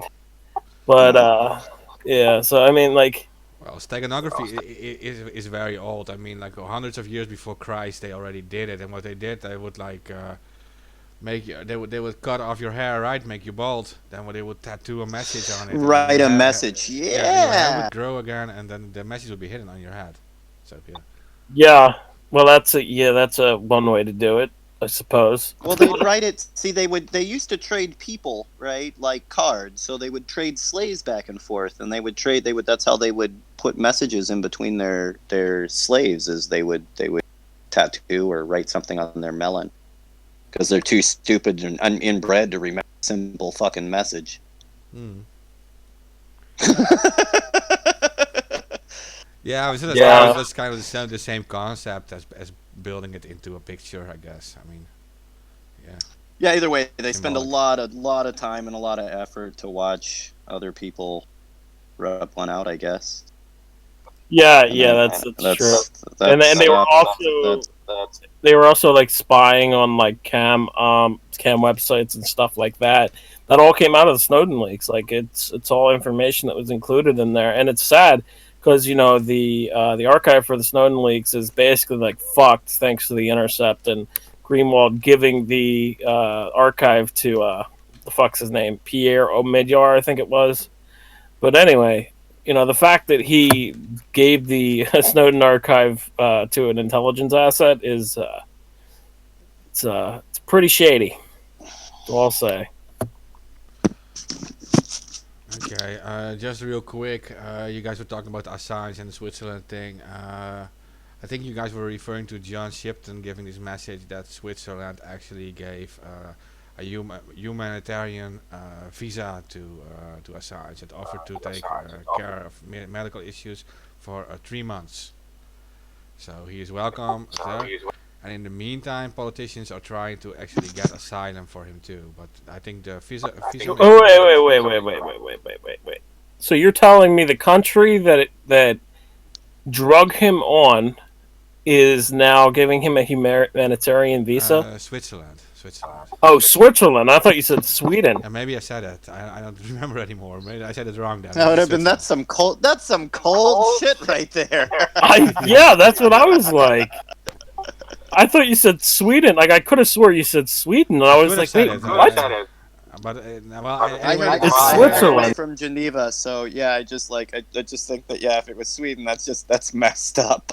I mean, literally, they go, "I'm sorry, baby. I'm sorry." Amber says I actually said Switzerland, so I said okay, but maybe I heard Sweden then. I don't know. But it doesn't make but that's probably what you guys were talking about. That they will offer him a 3 months humanitarian visa for medical reasons. They want to treat him, and the politicians in the meantime are trying to get him an asylum thing. So it's two things actually. And John Shipton, his dad, actually reported on it. And also there's another story, and that is that Assange lawyers are trying to get asylum for him in France too, because apparently his child is living in France, and also that is where WikiLeaks was first incorporated, and many of the servers are also in France. So they're trying to get him asylum there too, but I'm not sure how that's going to work out, because it was denied before. Okay, well, I have a comment for that after the show, but well, they applied for France before, but under Francois Hollande it was denied. That is the previous president. A concept message given by a new lawyer to the current president, Macron, was also already denied, but it seems that they are actually still trying it, so I'm not sure about that. But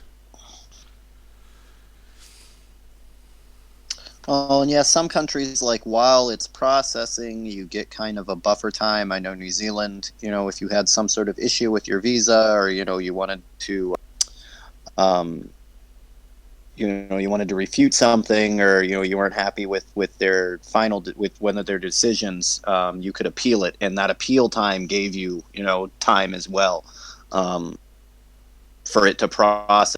I think, like, there was one where I applied for visa in New Zealand, and they ended up lost one of the papers that was from it, so they denied my visa. And I actually had like video of me going there and dropping it off and all of that stuff.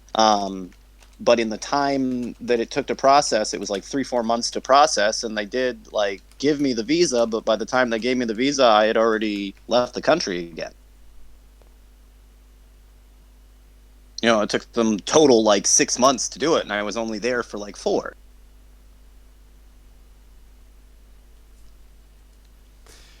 quite technically, we should just like pull him out of the place he is now. Like, we should assemble like 100,000 people, get him out of that prison, and transport him to the fucking Swiss embassy. That's what I say. Yeah, like we gotta get him. We gotta get him out. Like that's got to be top priority. I am glad that it's going through, and I mean these guys seem to be so patient. He seems to be so patient. When you see the picture, there's only 2 or 3 pictures of him in the courtroom, but when you see him there, he looks so patient and attentive to what's going on. Compared to me, man, I'd be beating on those fucking doors. Yeah. No, you're totally right, and that's what his dad said. He's a gentle intellectual, right? This is his character. He's an intellectual guy. He wants to like prove his point by using intellectual statements, by explaining his points, and there's no aggression in this guy. He's not mean in any way. He likes to defeat people by using his intellect, right? That is what gives him a good feeling. So you'd be cleaning that place up every night. Yeah. But no, he look. I mean, in that. I mean, that the best way to do it. It's just it would take so much self control and self restraint to be that calm during all of it. You know, when you know there's so much at stake and these people are trying to fuck you. Yeah, and the way he's being treated now is absolutely insane. And again, it can set a precedent for how journalists can be treated in the future by the UK and US. You know, we're seeing that he's in a glass box in Oh, the court. That's he's being treated worse than he's being treated worse than the violent terrorists that they've had in. right. That's absolute insanity. All because he leaked documents, and it's like, you know, you're treating somebody who leaked documents as you should be treating murderers and real terrorists that have killed Yeah, people. Like, yeah. In all truth, in all reality, if we lived in a just world, it would be George Bush sitting behind that glass. or Tony Blair, Tony Blair for sure. Because I said this earlier on the Assange episode, but Tony Blair and George W. Bush, or yeah, actually I was right, George W. Bush. They planned the Iraq invasion 1 year prior. Um, so, and that was revealed by Hillary Clinton's emails and highlighted by WikiLeaks. Just to, I'm not trying to change subjects, and we can put, stay in this gear and everything, but we do have the first confirmed case of coronavirus in Kenya. Yeah, see, that's what I was waiting for the African countries to start getting higher and higher cases, and if it's the first confirmed case, then that's It's one the first. thing. But I think Yeah. probably way more. Oh, there definitely is. I mean, that's the first confirmed case. It takes time to get that stuff back, and that's after somebody's came into the hospital and gotten checked and all of that stuff. But yeah, just for our listeners. And the big thing to worry about for Africa is the combination of having their crops eaten by locust swarms and also getting coronavirus. Like that's a nightmare situation for Africa, where we could see um, massive numbers of people die in Africa, more so than we already see because of the starvation epidemic and a poor healthcare system that's there already. And then now they're going to get coronavirus, and on top of it, they have locusts that are eating their crops, and now breeding more and more locusts. It's a bad situation. Yeah, and as we've said on here, countless times, your health when you go into these situations is so important. Having yourself in the best possible health naturally gives you the ability to fight these things off, or gives you the best tools to fight these things off. And if you're already struggling and hungry, or suffering from from other illnesses, um,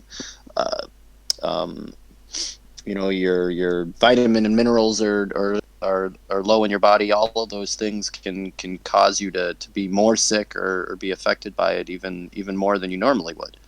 It raises your chance of dying, or of the virus, if you're not, if your body isn't strong enough to fight back, or already fighting other things.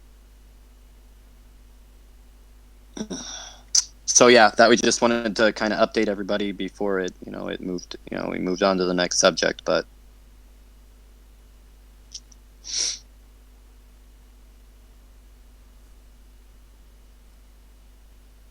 Yeah, I want to look back and see what we can find, more updates on the coronavirus.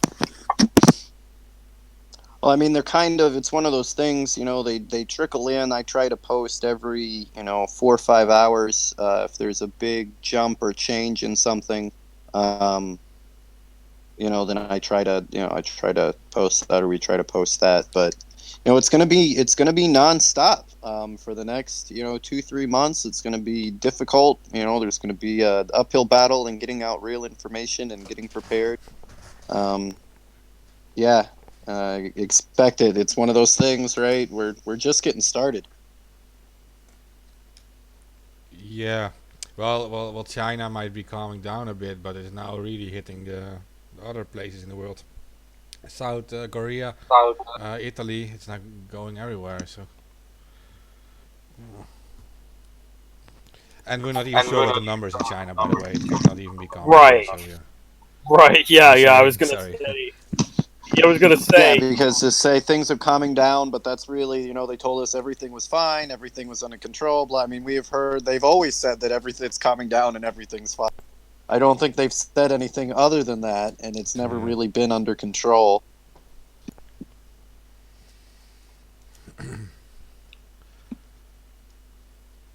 And that other countries would believe that it was under control is absolutely mind blowing to me. Called my enemies. They said everything was fine. Okay. Are you sure you wouldn't lie to me? I know you've lied before. All right. Here's what I was just saying. New The new coronavirus could circulate forever, experts say, becoming another illness in the sea of seasonal colds and flus. Yeah, I definitely could see that. Um, and Yep. they say that the coronavirus could retreat in the summer, but it'll never really disappear. We're not 100% sure on that, but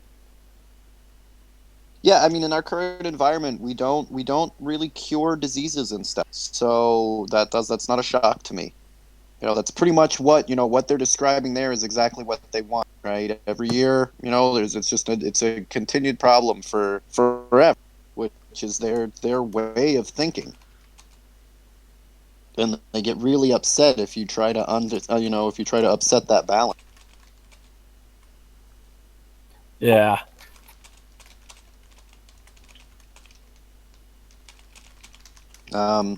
Yeah, Iraq and Iran. I will have to say, Iraq is still having protests while all of this is going on. So is Hong Kong. A lot of people don't, realize it, but the Hong Kong protests are still going on even in the midst of coronavirus. Those guys have got zero give up in them. Well, yeah, but it makes you think, right, about like what the Gilets Jaunes did, right? The Yellow Vests, they were present at the Assange case too. Like, we after a while we start forgetting about them because the mainstream media no longer reports it. The only thing they talk about is like the Corona stuff, and they're not talking about the Gilets Jaunes. They're not talking about the Yellow Vests. They're not talking about the Hong Kong protests, but they're still going on. And with us, the Assange case, we saw this example like really, really big. Like they all came to the UK to Bell March and at massive numbers. And as Rico was saying a few days ago, he was saying like, yeah, and he came there and he saw the Yellow Vest and they were like singing in support of Assange. And then they were like, okay, people say like he's put in like an isolation box and he can't hear us. So then they started to like shake the fence, right? They kept on shaking the fence and made so much noise just in an attempt to get him to hear them, because that was the goal of the judges of the UK law system, to make him think that he is isolated, right? That he doesn't have support. Yeah, that he's alone. Yeah, they even sent out the new editor of WikiLeaks, the current editor, Kristin, and they asked him to leave the courthouse. Yeah. But so the Yellow Vests, they were shaking the fence, right? They were like saying like, okay, we know that we need him to at least hear us. He needs to know that we're here. So I actually have new information on the coronavirus to jump back to it because I just came across it. Um, the vice president is among 7 Iranian officials that have become sick with the coronavirus. How crazy is that? Oh, and he's spreading it everywhere. So he doesn't wear a Right. mask. He's been on tons of like interviews, and they're like state media. And I mean, there was one that I watched the other day, and this is after he's got it and all of that. One of them was a speech, and he's just pouring sweat, wiping his face off, and like the other leaders standing next to him, and you can kind of see his eyes get bigger and bigger. And then I saw an interview where he was talking to a journalist, and as he's talking to her, he's just coughing up a storm, just Yeah, sitting back there. and he's not wearing a mask. He's not wearing any protective. I mean, it's bad. Same with a lot of the spots that we've seen in Iran and in Georgia, and the hospitals, they don't have real protective gear, like barely a face mask. Yeah, but I don't want to sound like a conspiracy theorist, Terrence, but isn't it kind of weird that it's exactly the Iranian health minister that gets it? Uh, it's hard to think, sometimes. And when you get to, we get the same problem as we have with Mike Pence, right? These people believe that they're sanctioned by God in some way, and because of that, they make horrible decisions. So, I can't get the coronavirus. It's a scourge on the Chinese people, and well, now you have coronavirus, and they don't think. Yeah, well, I mean, Yeah, but that's how a do you get possibility. exactly this guy? Like, isn't this weird? That he's like, But that was the same. Was look at what Wuhan, right? Didn't their head of the CDC also get sick and die of coronavirus? Yeah, well, the thing is, if the guy was going around visiting hospitals and he wasn't taking precaution, he probably caught it somewhere along the line. Like that's a possibility. It's not a conspiracy. I have a really funny headline that I want to read for you guys. I think you'll get a kick.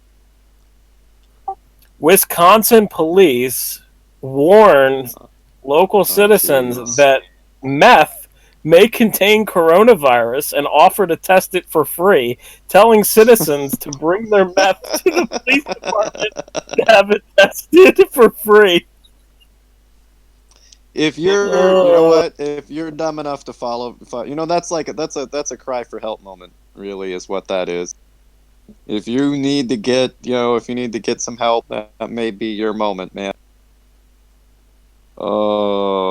Yeah, that sounds about right. Wonder how many people show up and ask if they can get some of the meth that isn't, like, after you tested it. Yeah, they get That's locked terrible. up for it. I just want to read the message. I think you'll think it's hilarious. PSA: Warning: If you have recently purchased meth and it may be contaminated with the coronavirus, please take it to the Merrill Police Department and we will test it for free. If you're not comfortable going into an office setting, please request any officer that'll test your meth in the privacy of your home. Please spread the word. We are here for you. Wow. Like, number one, that's fucked up to take advantage of it. Number two, like, the coronavirus is probably the best thing in that like cocktail. Like, like it was good I thought it coronavirus, was but fun. terrible meth. Yeah, I thought it was pretty funny. I thought it was a good way for them to try to, take advantage. Take advantage of a bad situation. Well, I mean, here's the question though. So, I mean, if somebody does have meth and coronavirus, does call you, are you going to give it to all of your office? Like, eventually there is going to be a meth act with coronavirus, and they're going to be like, "Oh, I got sick from the meth. I'll bring it into the police station," and gives all of the police officers corona. I have a sneaking suspicion you're not giving them proper PPE, right? You're going to go in there with a drug bust, jump on top of them. Get on the floor. Make sure to give all of your police officers corona. That's what's going to happen. It sounded like a good idea on paper, but you are asking anyone that's both on meth and thinks that they have corona to come into your police department or call one of your officers to go to the location where the person that thinks they have corona is located. So just in case you weren't going to get it, when you open their front door, you have now directly exposed yourself to the virus, right?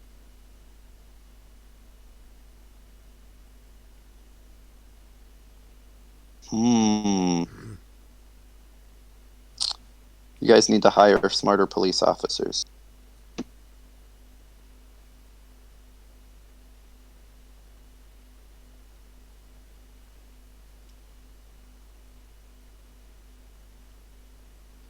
Uh-oh. Did I get booted? no, you're still here. No. Oh, no. Oh, no. Dead air. I can never tell. There's so much of a delay. I always end up talking over people.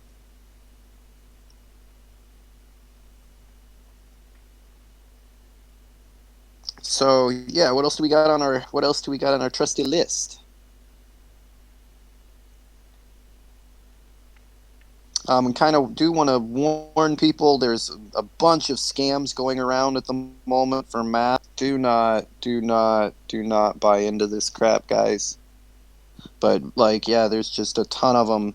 People have sent us links to they're just scams trying to get people to buy face Coronavirus masks. vaccine. Oh Well, no, yeah, the face coronavirus mask. vaccine, that's a totally different Go on different eBay. issue. Go on eBay and search for N95 mask and tell me the price that you see. Oh, some of them are expensive. Like, $10,000 is the most expensive ones. Yeah. I mean, how many is that? I don't know. Is that the Louis Vuitton one? I That's the guess. that's the Louis Vuitton one. Yeah, so I don't want to like fearmonger, but being in sales, there is, like Alibaba.com, right? There's like most of the importers who import from China actually go there. If you go there, you see the RFQs they are actually requesting, and you see that they are, for example, requesting 500 million masks for the USA.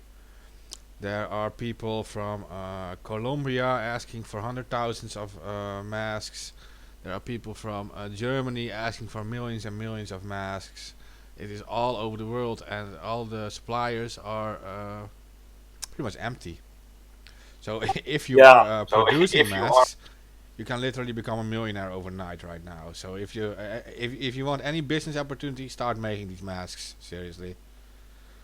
Because they're all asking for them. At the same time, don't fucking sell them for $10,000. Like, what the fuck is that? Yeah, no, but I was saying I'd never advise anyone any business things, but this would actually help humanity, and you could actually become rich with it too. So just yeah. Yeah. Yeah, if you Like, can and they're produce. always talking about jobs. We've got all these factories in the Midwest and manufacturing in the Midwest, and then when you say, "Hey, we need millions and millions of masks to be made, billions, right? 7 billion masks to be made worldwide," and everybody's got their hands in their pockets. Yeah, seriously, they really should be switching a lot of these factories over to making masks. Go Like, to they Flint. could do it. Go to Flint. Put some fucking money into Flint for once. Well, not just Flint, but you could do fucking factories all over the U.S., factories all over the world, right? And just switch them over to make masks for about maybe a day or a week, and you would have the job done. Like, like there's thousands and thousands of factories across the world, right? Maybe even a million. I'm not 100% sure on that, but I just said thousands. Saying like, hundreds, thousands, 200,000s, maybe 500,000s, whatever. Point being is that these factories could all produce mask. They're a small item that doesn't require a lot in the factory to produce these masks. So any factory could switch over to producing these masks. And they should, because we need them to be ready for this. Yeah, and I mean, you need them, and I mean, it is their masks, so it's not like they go bad. But I mean, you're going to need them for any emergency like this. But like, now is the time. It's not like you don't have the time to do it, and it's not like we don't have the resources to do it. For me, the car industry, all these factories that are through the old production part of the U.S. have all went out of business, and they act like there's nothing that they can do. We've got just huge amounts of resources that we don't know. Like I said, hands in their pockets.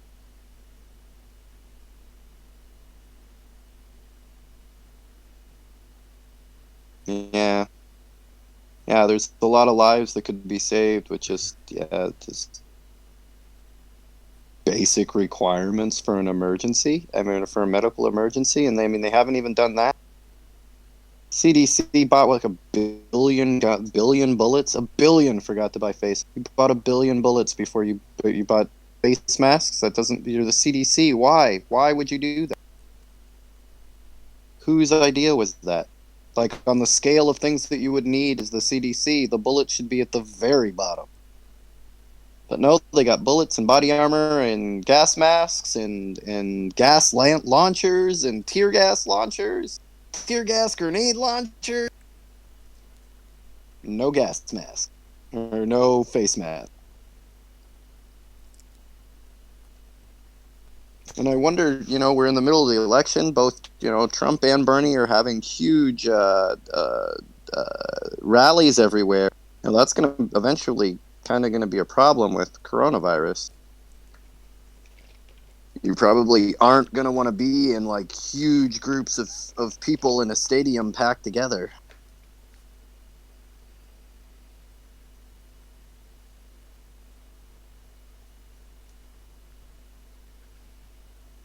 Pretty sad when you think about it. They're actually buying bullets for disease control.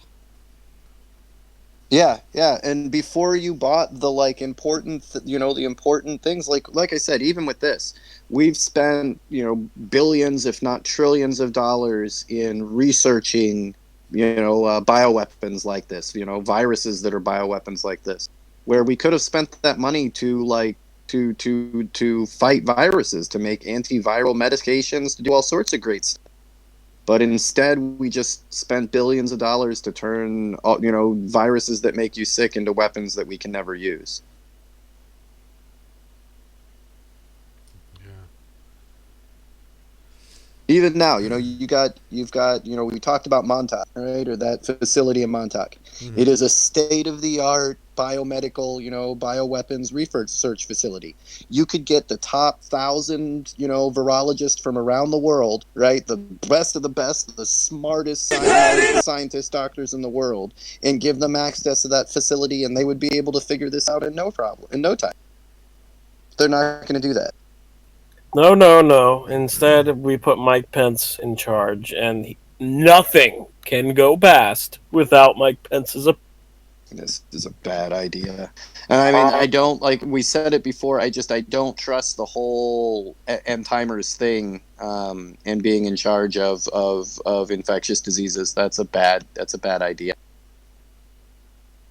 Yeah. It's like having somebody that's suicidal being your bus driver. It's just not a good deal.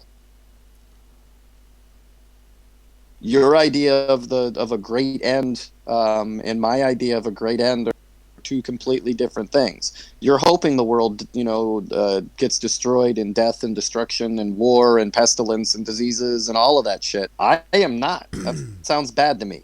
That sounds like a nightmare to me. Hey, when you guys talk about the war and destruction, I want to ask, isn't it a totally different subject? Did you guys follow anything about the skirmishes between Turkey and Russia? No, what was going on with that? Well, it is about the Syria situation, I guess. Like that the Russians are kind of like supporting the current Syria regime, right?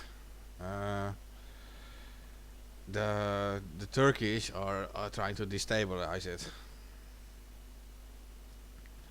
And so tonight there were even like huge protests again at like Russian embassies with like angry Turkish people like shouting murderer, Putin, killer. And you see the debates are really heating up now again. So we might see a war coming. Or I think we're actually already in war. But yeah. Well, we've seen Turkey move into Libya when the whole thing was happening, where the U.S. Assassinated the Iranian commander Soleimani. So, and we were told that wasn't connected. So I don't know. I have no idea what's going on, and we know that Russia has troops in Syria. So that's true. And if Turkey is going to go into war with Russia, it's not going to be a war where they're fighting each country. It's going to be in the Middle East. That's like the battle zone,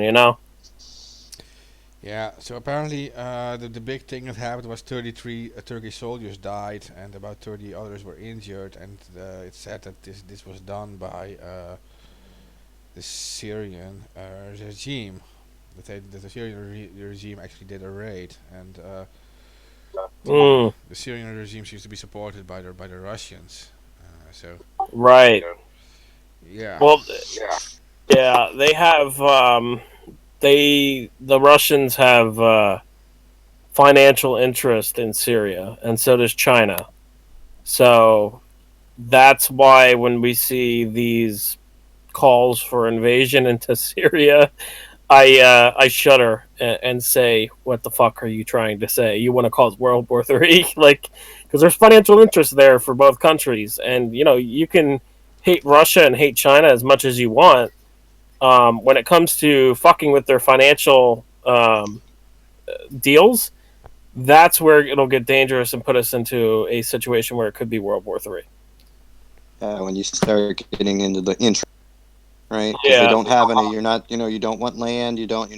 Inside of their countries, they use those. This is Russian interests. This is U.S. interests, which just means you want to take somebody else's shit and you're willing to murder thousands, if not millions, of innocent people to do it.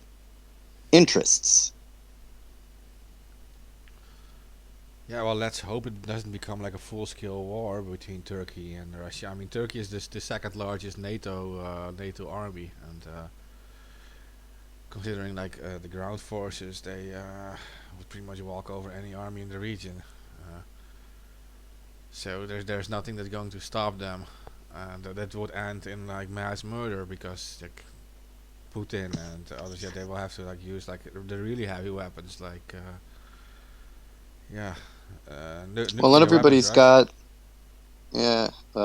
Let's. I mean, I think we were talking about that. Like, if you can't play your game without using nuclear weapons, then you don't get to play. Yeah, and it would start with like small nuclear weapons, right? Aimed at like bases and stuff. That's how they would call it. But you're talking about radiation everywhere. You're talking about like mass murder. So yeah, Yeah, I don't believe that any of these psychopaths should have access to nuclear weapons. Like, humanity is not smart enough or stable enough to be trusted with that kind of power. We'll use it for our interests. yeah, air quotes interest. Yeah, that's the deal. Like, we're just not we're not a species that can be trusted with that kind of power.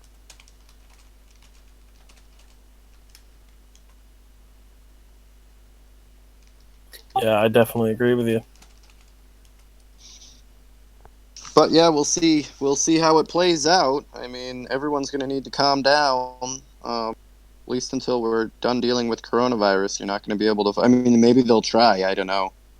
These are the kind, like I said, these are the kind of people we wanted last month. We wanted to attack Iran. We'd be in Iran, and Iran seems to be dealing with with the coronavirus pretty poorly. So all of our soldiers would right now have the coronavirus.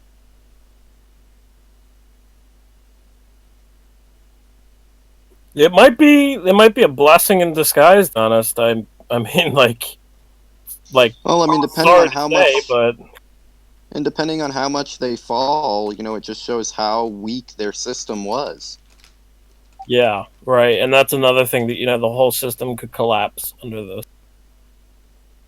Yeah, we've got a lot of ideologies going around, and a lot of communism is the best because, well, and then when you see this happen, right, it's like, well, it's not. You guys couldn't handle a virus, and then you see it move on to capitalism is the best. Oh, nope, you couldn't handle a virus either.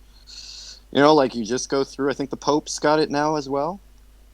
He might be sick with something else, but I think he's also got coronavirus. So I mean, and these guys are all old and crotchety, which seem to be the number one people to die of it.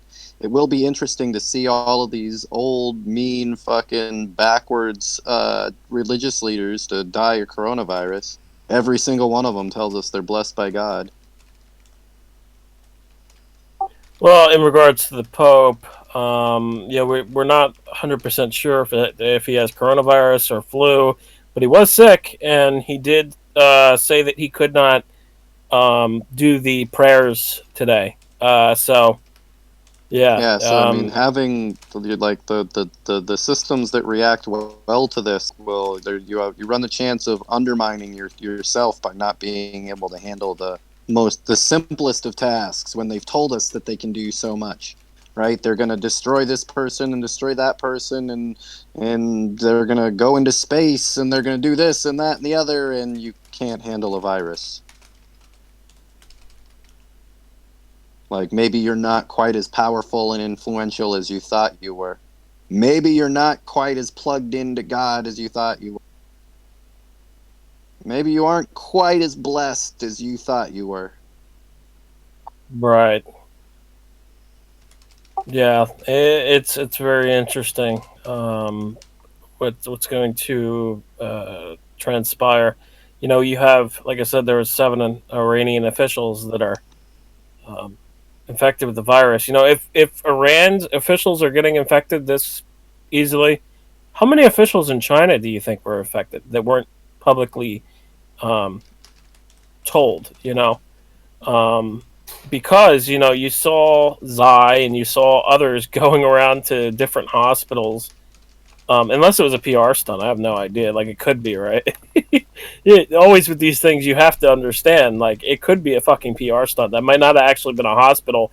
It might have just been a fucking set. Like that shit does go on.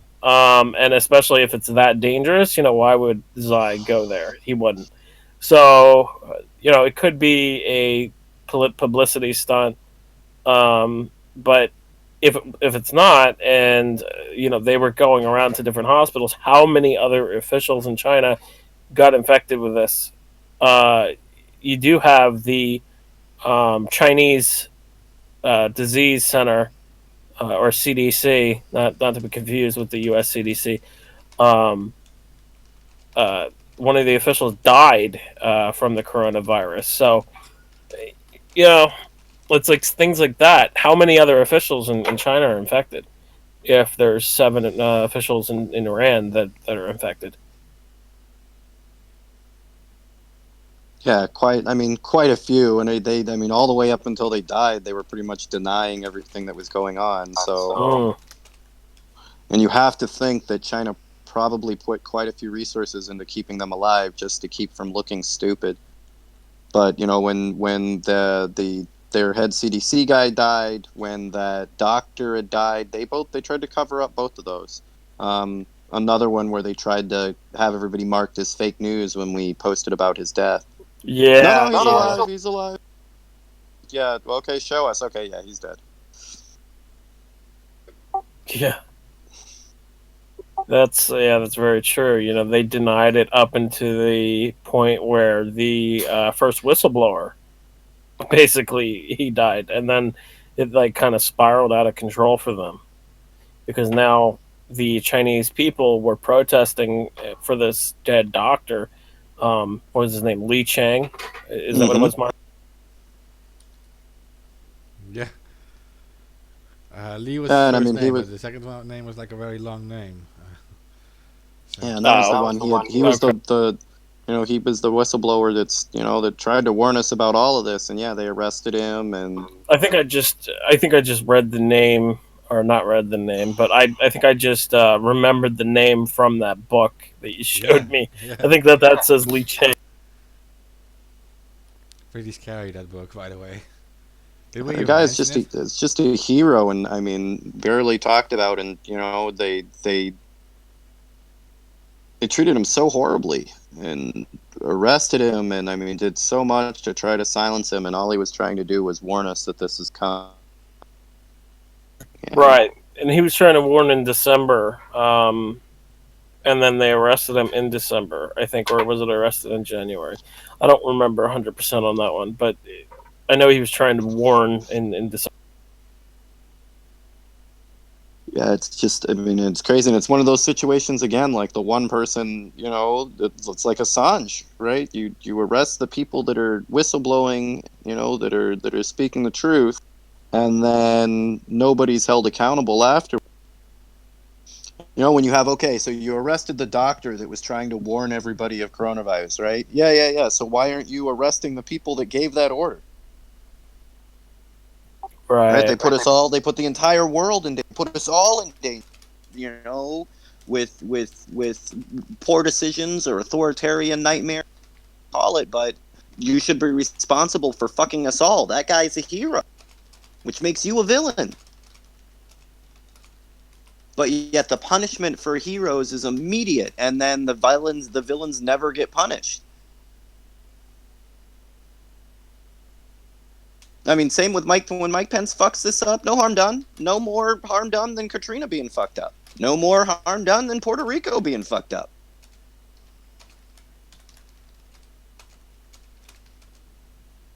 They'll make a statement, send out some tweets, move on. Not their problem. They're not going to see any repercussions for it.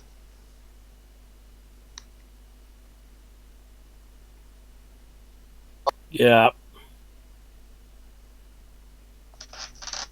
But yeah, things that we definitely need to be prepared for. I will be posting like the DIY, go bag, just some general things that you can have ready in case of emergency. And whether it's this emergency or a future emergency, being ready is pivotal. You don't have to put a lot of work into it. But as you see now, the store shelves are getting emptier and emptier. Last month when we told you to just go out and buy a couple extra dollars worth of perishable food, you wouldn't even be stressed about it right now. If you see something that you want in the store, you can just pick it up. No big deal, because you've got a couple of extra days of perishable food ready. You can do some small things to make sure that you're in the best position no matter what emergency comes your way. But at this point, that's going to be the best things that you can do, is stay informed, share real information, and make sure that you're prepared and not panicking. Right. Just a lot easier said than done. Absolutely. Especially when you've got the government, the media, everybody telling you, it's okay, it's all under control, don't worry about it, until you're being welded in your house. It doesn't seem like it's under control.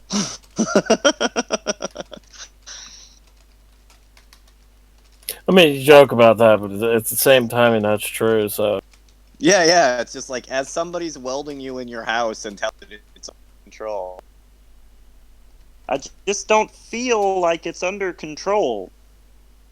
It's fine, but if you argue, I'm kicking your teeth in. I like how that was an open-ended poster as well. It doesn't say if you argue about coronavirus. It just says if you argue, we're kicking your teeth in.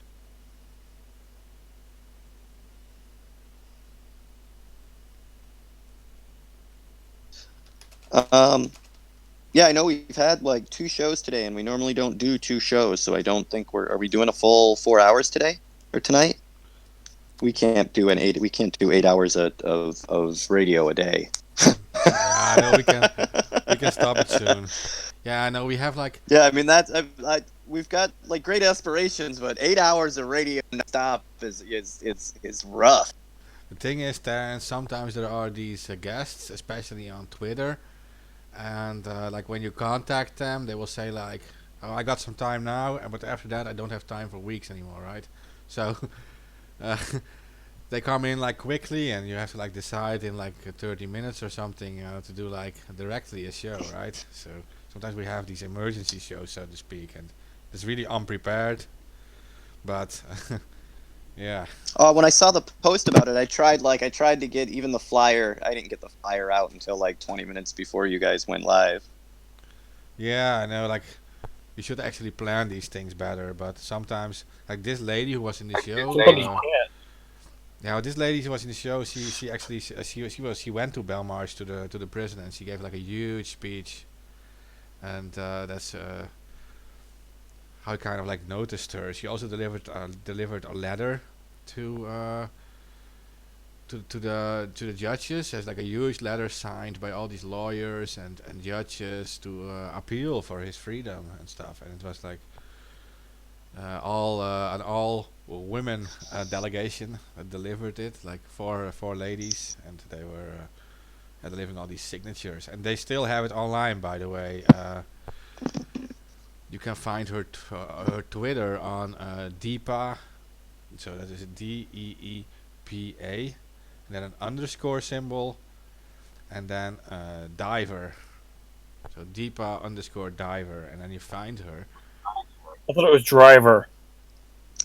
I think it's driver. I'm going to be honest. I think that I posted below the show anyway when I confirm it, but. I think I posted the show on her page, not realizing that was her page. Yeah. Like I posted the interview while it was going on. I think I posted it on her page while it was going on, not realizing that was her. Yeah, well, I'll post the Smart link guy. to her Twitter below the show stream. Then people can visit her Twitter, and you see that this huge appeal thing, and it has like.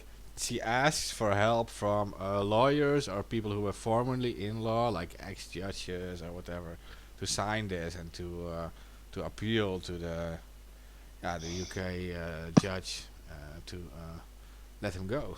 Right? So.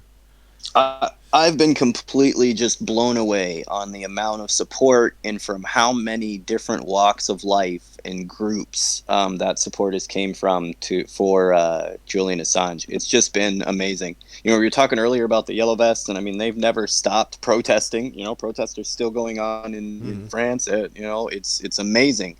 And that, you know, you had Anons and Yellow Vests and activists and journalists, and I mean, it was just amazing to see so many different people there, you know, for the same basic right. You know, some of them were there specifically for Assange, some of them are there just because they support everyone's right to free speech, right to freedom of the press.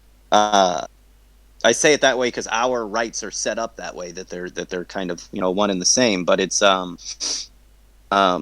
interesting to me to see how many different, you know, people are showing support. I'm sorry, Terrence. Did you just say we have rights? I've been. Well, you're born with them. Whether you choose to fight for them is a different story. But yeah, you wouldn't know it by asking the government. But yeah, it turns out we are all born with inalienable rights. Can you believe it? Yeah, you know, like I'm kind of on the fence on this, and thinking that we don't You gotta have look rights. hard. You gotta look hard. You gotta look you know, hard. it's just like it's like the Loch Ness monster, right? You know, like it kind of seems like it's like the Loch Ness monster or Bigfoot. You know, like rights. Everybody shows everybody shows me a picture of them. Everybody assures me they exist, but I never see them. Exactly. This paper's what gives me the rights? Yeah. So I can assemble? No. No, you can't Can do I that. Can I record in here? Oh no, this is a no free press zone. But I'm looking at it, and it doesn't say anything about a no free press. In regards to that, did you see? In regards to that, did you see that a photographer took a picture of Julian in the court in his glass box, and that the photographer was threatened by the judge, saying that they would arrest them and charge them with contempt or whatever it is in court? I don't know I didn't hear the backstory of it. I got the picture. I think everybody else. There's 3 pictures of him, which I thought was huge. When I saw the pictures, I kind of thought, how did you get these? Because I assume they took your phones away from you.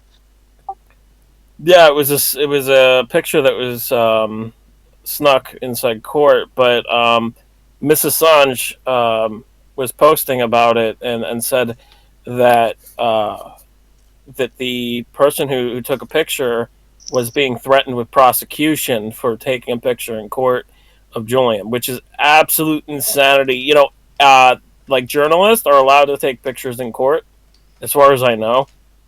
You know, and unless it's like a child molestation thing, you know, or a sexual, you know, violence thing, I I'm not sure what your logic is for all courts not being open to the people.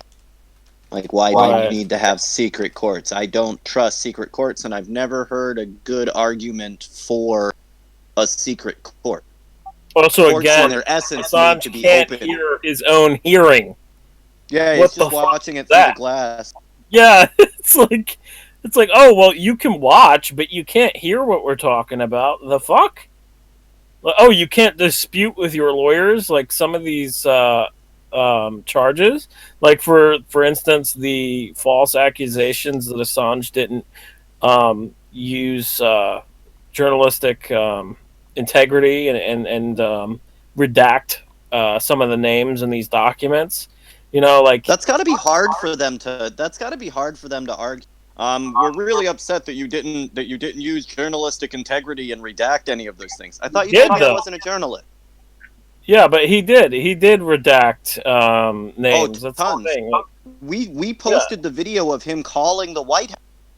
right. I might even play that on air for everyone here. But we posted the video of him calling the White House and informing them about the New York Times, not the Time, the Guardian, Yeah. leaking the information, and that it wasn't the WikiLeaks that posted that intel at all. That was the Guardian. It was the Guardian, and it was Luke Harding, who is also the same guy who wrote the story about the alleged story about Paul Manafort meeting with Assange.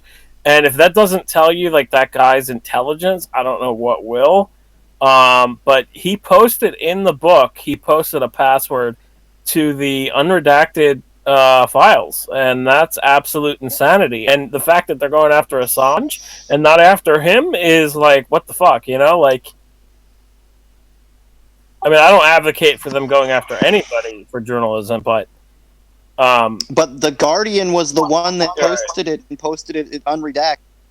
yeah. You know, like you can't tell somebody, oh well, you know, you didn't journalistic integrity, you didn't do this. I didn't do anything. I wasn't the one that posted it. I wasn't the one that ran that story. The Guardian did. And also, they were like the guest said earlier today, they were accusing and saying that WikiLeaks material got in the hands of Osama bin Laden and terrorists, and it's like, oh, you're gonna really pull that one, like, you know, like, it got in the hands of Osama bin Laden and terrorists. Oh yeah.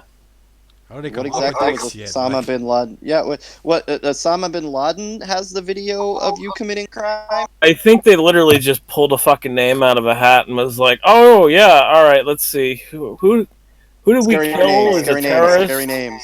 Yeah, scary names. Who did we kill that's a terrorist over the past couple of years? All right, let's see here. You know, are you sure it was bin Laden and not Saddam Hussein? Yeah, you sure it wasn't Saddam or maybe Castro? It wasn't maybe Iran? Was it Iran? But maybe the ISIS guy, maybe Bakr al-Baghdadi. Oh no, let's go with Osama. Like, oh my god, I can't even.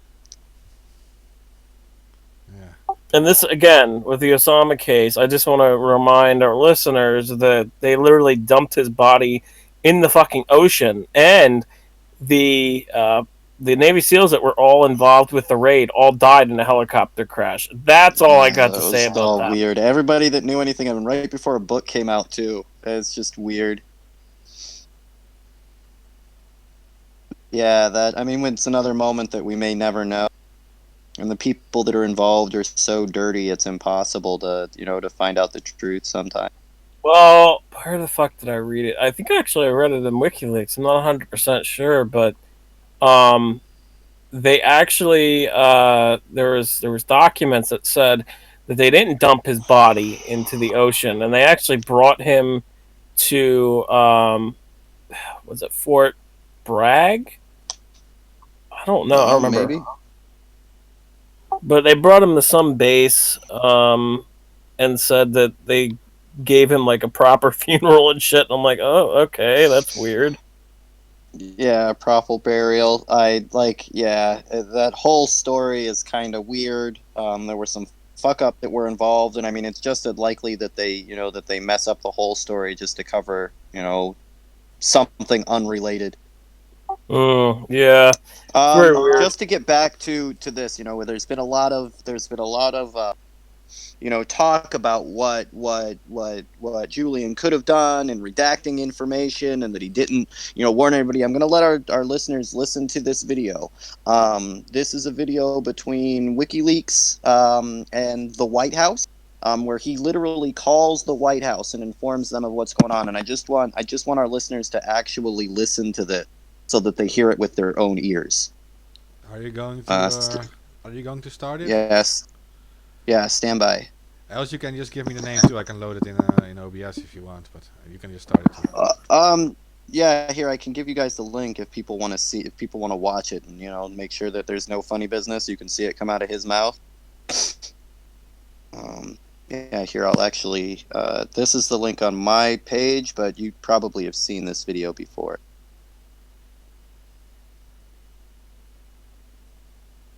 I put it in the general. Okay.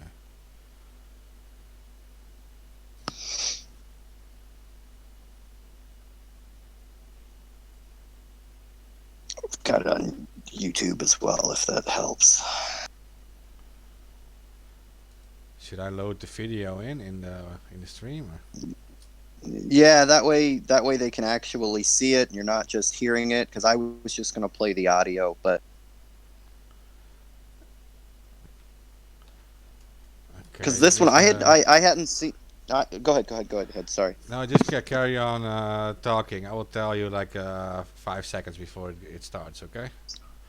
All right. I hadn't seen this particular video before. I had only kind of heard about it, and we talked about it and read articles and all of that stuff. But I hadn't actually seen the video with my own eyes. And watching him like call the White House and explain to them what's going on, and them say, "Oh well, this is your problem." He's like, "No, I don't have a problem. You've got a big problem." I've seen that multiple times. It's very important. Yeah, I just thought it was so, when you hear people, "Oh well, he didn't do enough to redact it." He didn't call the White House and tell you, what was leaked, that there was information leaked, and you know what I mean. What exactly was he supposed to do?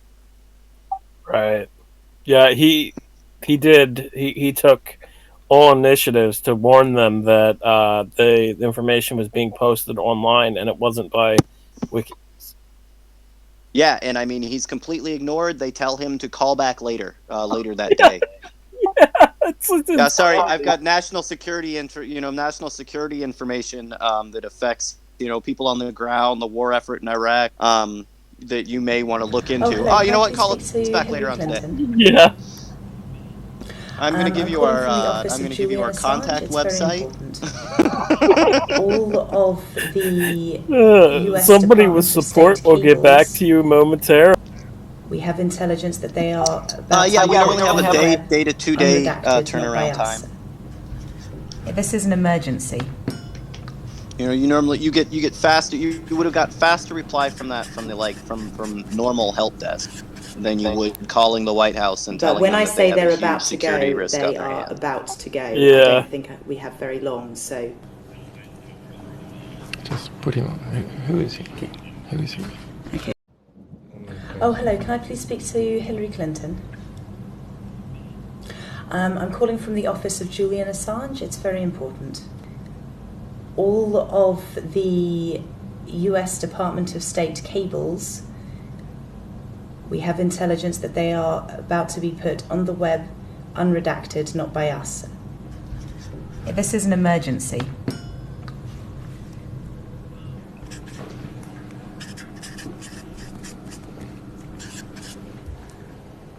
But when I say they're about to go, they are about to go. I don't think we have very long, so. Just put him on. Who is he? Okay. Who is he? Okay, let me put him on the phone to you. Hold on a moment. He's the senior watch officer. He won't give me his name. Hello, who am I speaking to, please?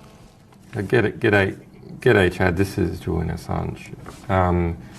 I would like to speak to the most senior person available who can execute an action quickly to send someone to location here in Norfolk, where we can discuss details that cannot be discussed over the phone. To try to make it clear, we don't have a problem, you have a problem.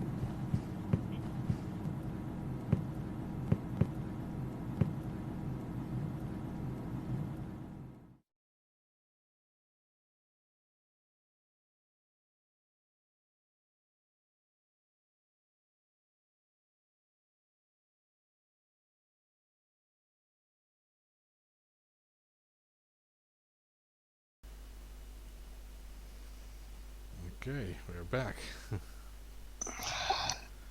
There we All go. right.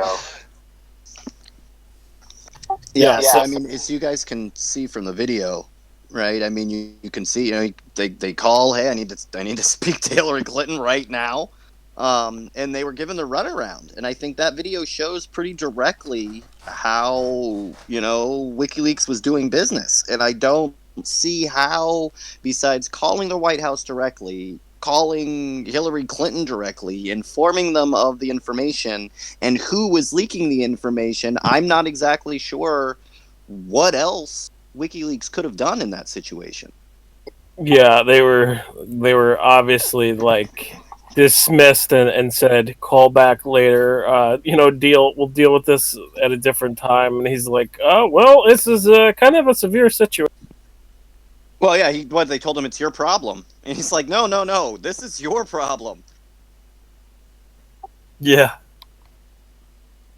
But I mean, in all actuality, when he called and tried to give them a heads up, tried to tell them what was going on, and it's not like the White House can't call the Guardian and say, "Hey, you guys need to retract this. Hey, you guys need, something's going on." They could have been on the phone in the next 5 minutes and gotten. If Hillary Clinton wants to call and talk to the editors of the Guardian, she gets to call and talk to the editors of the Guardian. So to listeners, I do want to because the Anons Worldwide account posted like a calendar. Uh, Thanks Amber for that. So on the 25th of March we have the Assange call in by video to Westminster Magistrates Court. On April 7 we have the case management hearing including anonymity issue of 2 witnesses at the Woolwich Crown Court. And between 18 May and June the 5th we have the next extradition hearing with evidence at the Woolwich Crown Court. So that's 3 big things coming up, and with the major lawsuit things between 18 May and June 5th. I'm not sure if that means that it is like somewhere in between there, or that it's going to be like continuously. It could be that it like goes on every single day. So just saying. Till he's free. Yeah. We get no justice, they get no peace. To be fair, if he loses this case, he can still appeal, so it can take years and years. But we're actually hoping that he will be like released, because being incarcerated for so long is not really good for him, and it's not fair to journalists and to journalists in general. I mean, it's insanity, of course. And who knows what these psychopaths have gotten away with since he's been locked up.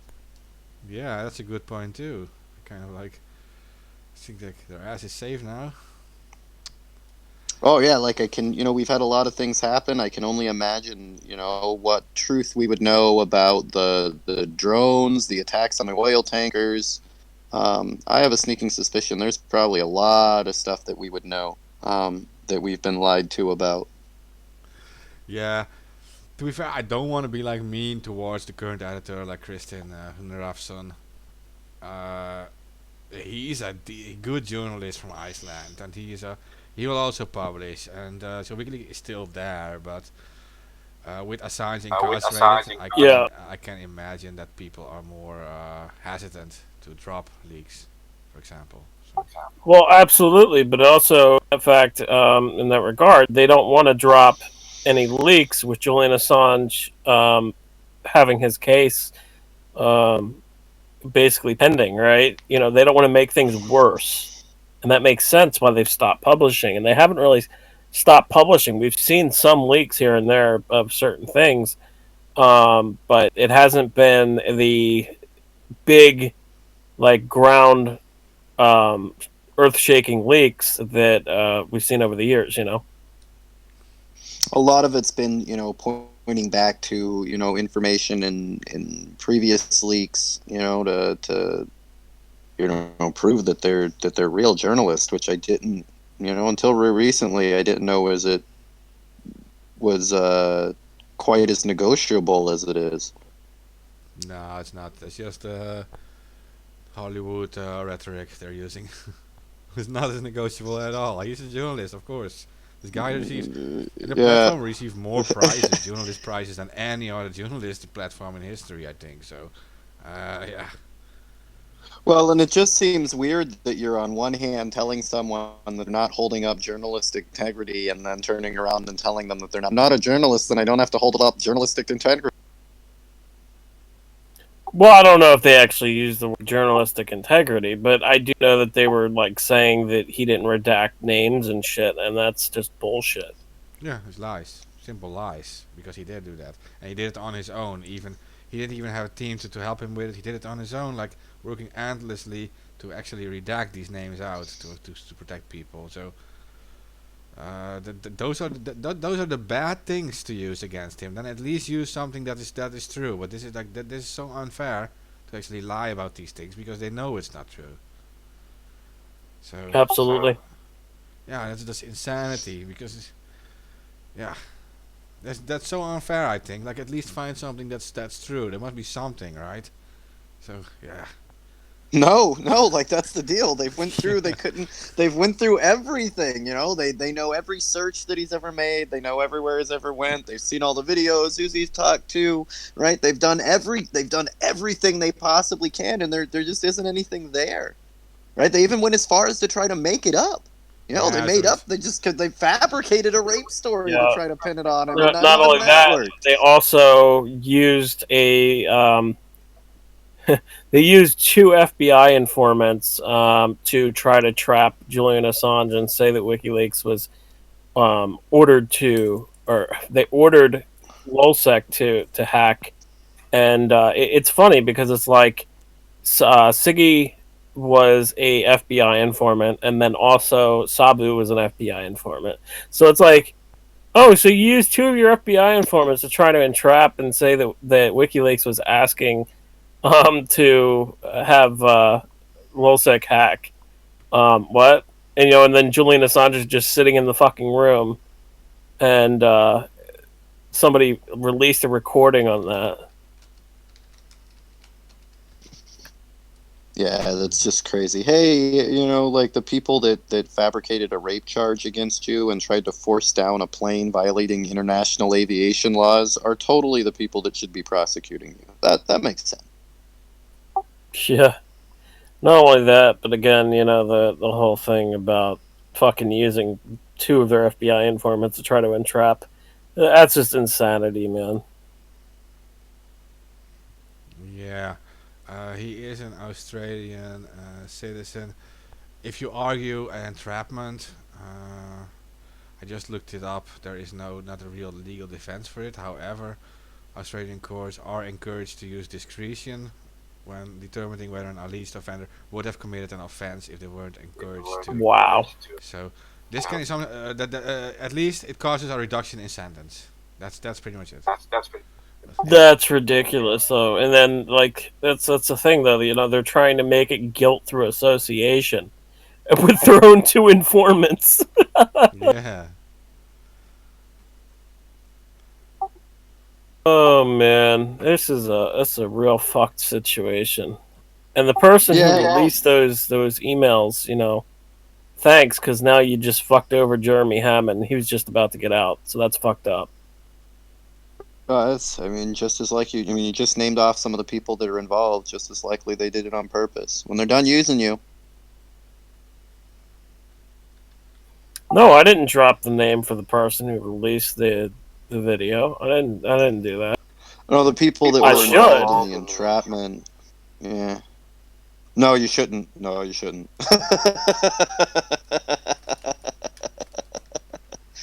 Only reason I'm not is They because know Mark. who they are. Only reason why, and I really should. Some of it is now they have their uses. This is not like people we play nice, but we're at war.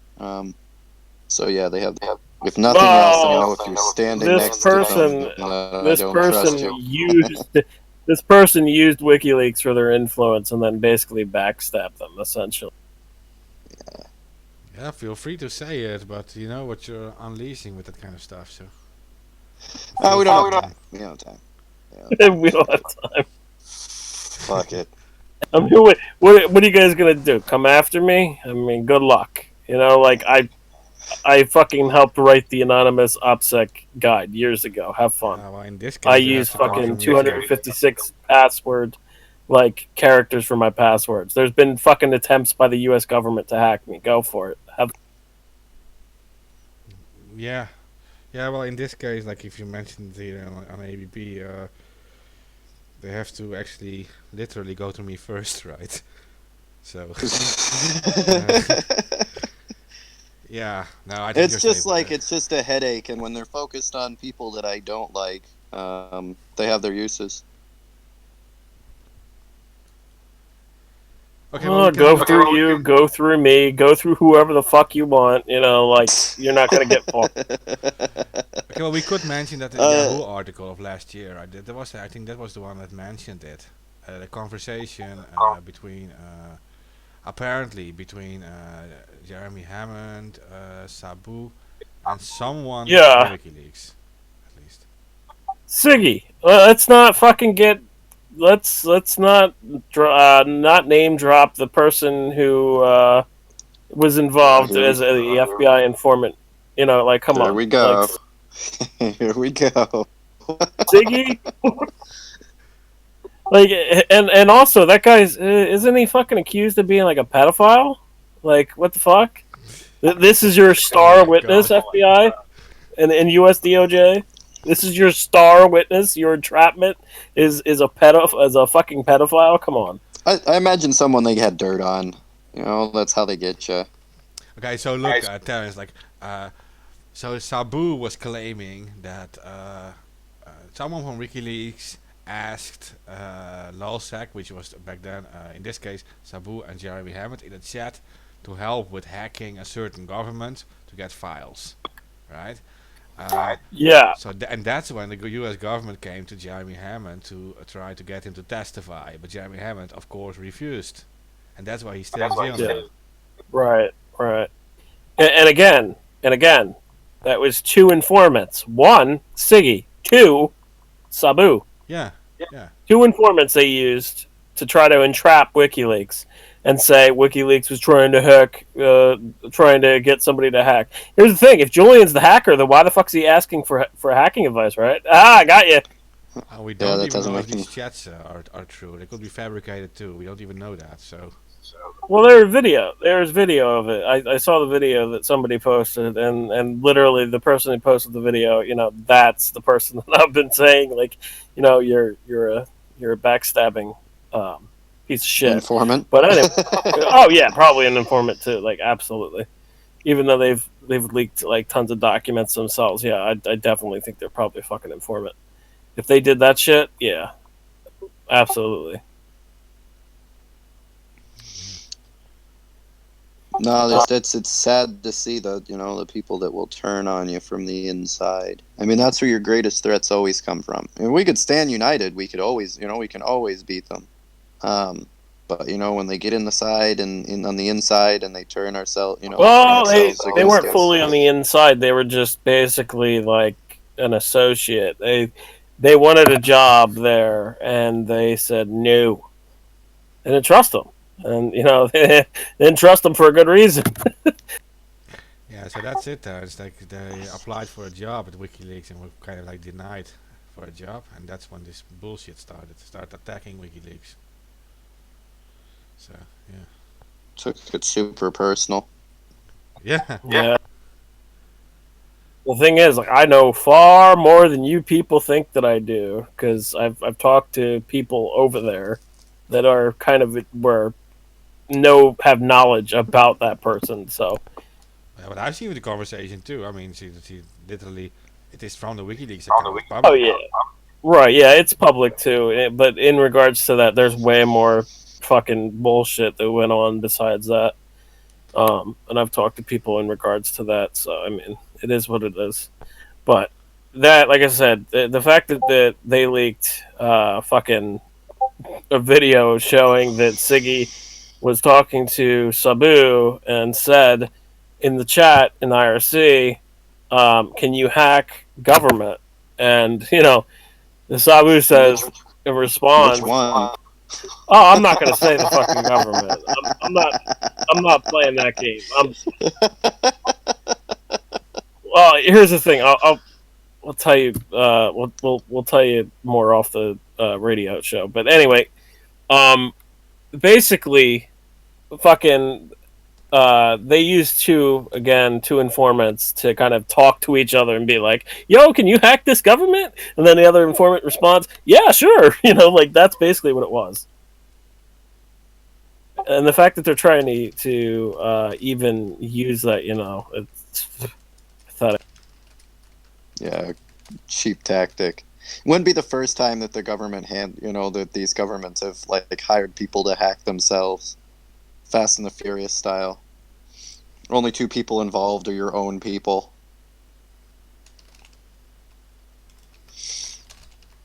Yeah.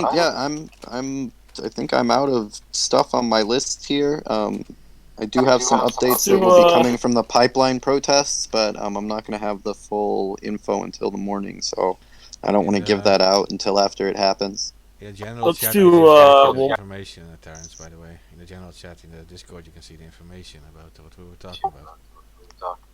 Yeah, and also in regards to closing up things, I just want to look and see if there's any more information, updates on the coronavirus, because that's, I think, one of the most important stories. And I do actually have one more story that I don't know if you guys saw or not. One of the most significant cases that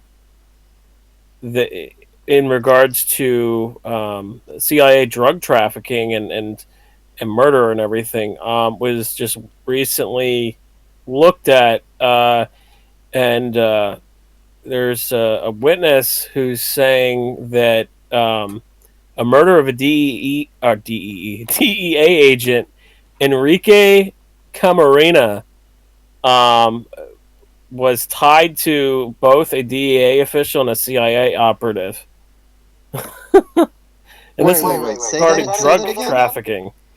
Okay, so Enrique Camarena in 1985 was killed, and his death is now being tied to a DEA agent and a CIA official.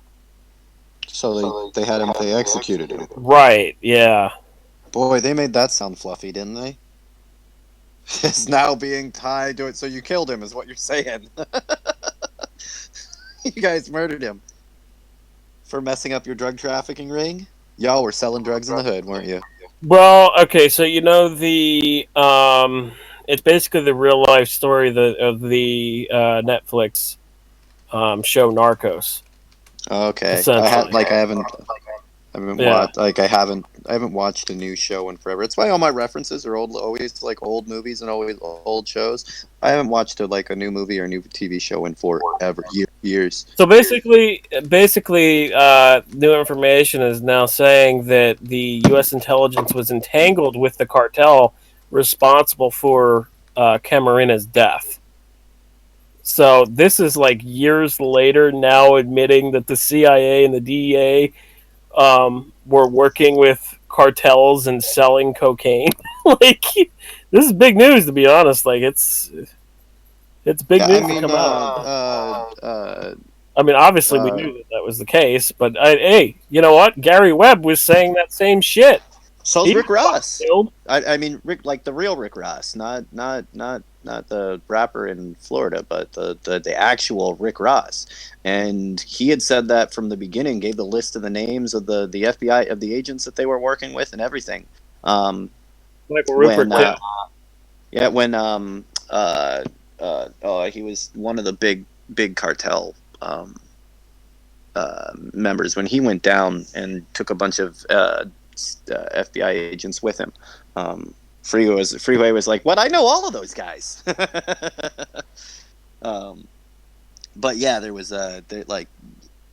it's like so well known. It's always so shocking when the information comes out and it's like, well, yeah, the U.S. government's always sold drugs. They sell guns and drugs. That's what they do.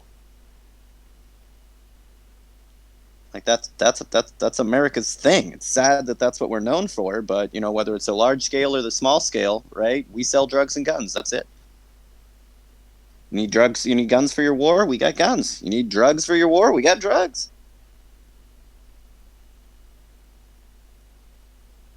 If you want them in pill form, we'll send you the pharmaceuticals. If you want it in pure uncut form, we got guys for that too. It's just like our government only plays in two games, two sports. Right.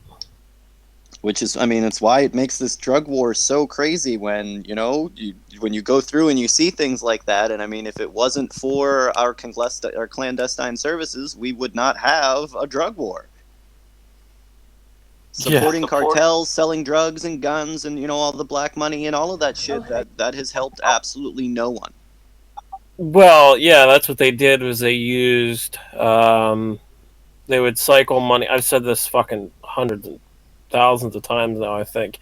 They would cycle money from all the illicit means such as human trafficking, gun trafficking, drug trafficking, and they would cycle that money in through BCCI, and they would use that bank as a laundering operation to fund other illicit operations such as assassinations and all types of different operations within the CIA.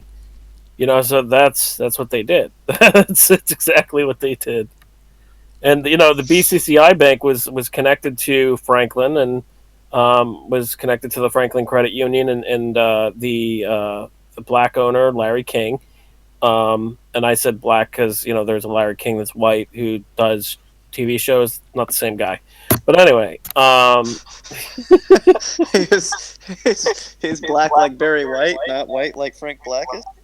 Yeah, I guess we'll say that. But anyway, point being is that Larry King was connected to BCCI through the Franklin Credit Union, and there was funds that were transferred from the Franklin Credit Union to BCCI, and I've recently came across documents by Ted that claim that the Franklin ring was connected to the infamous group, the Finders.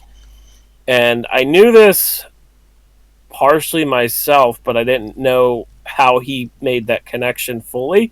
And his documents are very interesting. I recommend everybody go look up Ted Gunderson and look at his documents that he has online, and search the Finders and all that jazz, and you'll see that basically these intelligence run human trafficking operations have been going on for decades, and I do mean decades. And also Epstein was connected to American Air, which was used by the CIA for drug trafficking and stuff like that. So I was going to say, one of the main things that they did was using their like fleet of small planes of light aircraft to move drugs was one of their big money makers. You know, not you know, they were involved in all of it, but you know, the transport into getting it across the borders and all of that was where they made their money.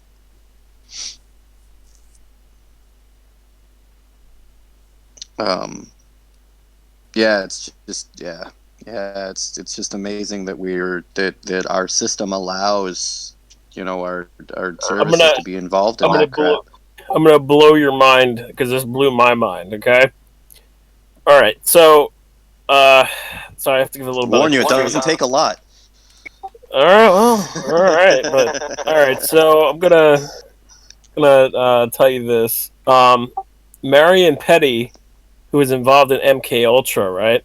His son was involved with Air America. So was Epstein involved with Air America.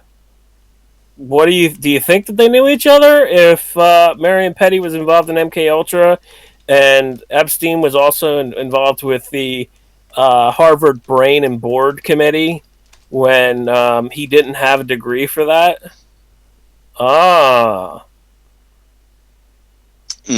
Mm-hmm. Just got to connect the dots. I mean, it's not all that. I mean, in some of these, it's not all that difficult to connect the dots. Like you can see the guys in picture like standing right next to each other. Yeah, so I'm gonna read. Ted's document here. The finders are known for sexual degenerates who use a fleet of unmarked cars to grab targeted children from parks and schoolyards, many times using their own child members as decoys. They lure the innocent children away from the crowd, close to their vans. Then the adults inside grab the children, drug them, and transport them to a series of safe houses where they await their ill-fated end. They are then used in ceremonies. The children are either murdered, sacrificed for body parts, or they're sold as sex slaves, auctioned off at various locations in the northern hemisphere. In the past, they've been auctioned off near Las Vegas, Nevada, Toronto, Canada, Lincoln, Nebraska, Michigan, and Houston, Texas. Now, I'm going to tell you what I was told by Ted's investigator. They actually use museums to auction off these kids, and the reason why is because they don't check the cargo. That's what I was told. But anyway, going on. Marion David Petty, the leader of the cult, is an identified pedophile, homosexual, and CIA officer. His son was a former employee of a CIA proprietary firm, Air America, which was notorious for smuggling drugs that destined for the United States out of the Golden Triangle into Saigon during the Vietnam War. That's by Ted Gunderson. Wow. Yeah, that's pretty evil. And I mean, look, it's crazy that you can name off all of those names. None of those dudes have been to prison. I think Petty's dead. I could be wrong about that. He's either dead or on his deathbed. But yeah, it's incredibly evil that all of these people did this type of stuff, and also Petty is connected to who the fuck is it? It's the guy who was accused in McMartin and accused in other cases. I can't remember his name off the top of my head. He's a Satanist. I just can't remember his name. I'm no expert in these. These waters get muddled quick. Yeah, I don't remember his fucking name off the top of my head. It'll pop up and come to me. He was a friend of Anton Levy, and he left Anton Levy's church to start his own church, Temple Set. Michael Aquino. I couldn't remember his name. Got it. Michael Aquino and David Petty knew each other. So, yeah. They're all military intelligence, all involved in this shit. And that's the connections that Ted makes in his reports and in regards to this stuff. And the thing is, both David Petty and Michael Aquino were all accused of being involved as pedophiles and everything else. Like, they were accused, but they were never convicted. That's the thing. Yeah, these guys are super hard to convict. But it's because, when you say, hey, you're the head of the CIA or, involved in the CIA and all of that, it is hard to convict you. You've got all the secrets. Yeah. And so also the operations. Plenty of leverage on people. Files and files and files of leverage on people.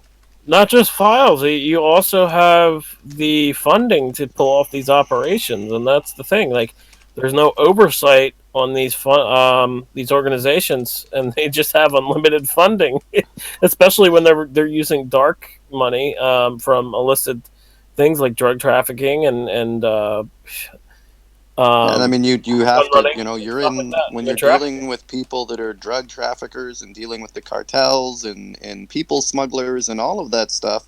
There's a real fear that you just end up with a bullet in your head. You're lucky, or you don't. There's not some accidental, accident, a car crash, or you're hit crossing the street or something like that, where people don't even notice it. But that's the problem with going up against, an organization like the CIA. Right. Yeah, and since David Petty is involved with the Finders, and he's friends with Ted Michael Aquino, and Michael Aquino was involved in Franklin, Nebraska, right? Because of that link right there, the groups, they were linked. Rolling X was linked to the Finders, and also Epstein's linked to Marion Petty's son because he was involved with Air America. He and Les Wexner purchased Air America, and since they purchased Air America, and they kind of aided the CIA, um, is it like out of the question to think that Marion Petty's son was working with Epstein when Epstein again was sitting on the Harvard Brain and Board Committee, and Marion Petty's son was involved with Air America. So I mean, do you think that they crossed paths? Probably. The Like, Barr's as well, right? It's Barr's father that was involved with all of that crap.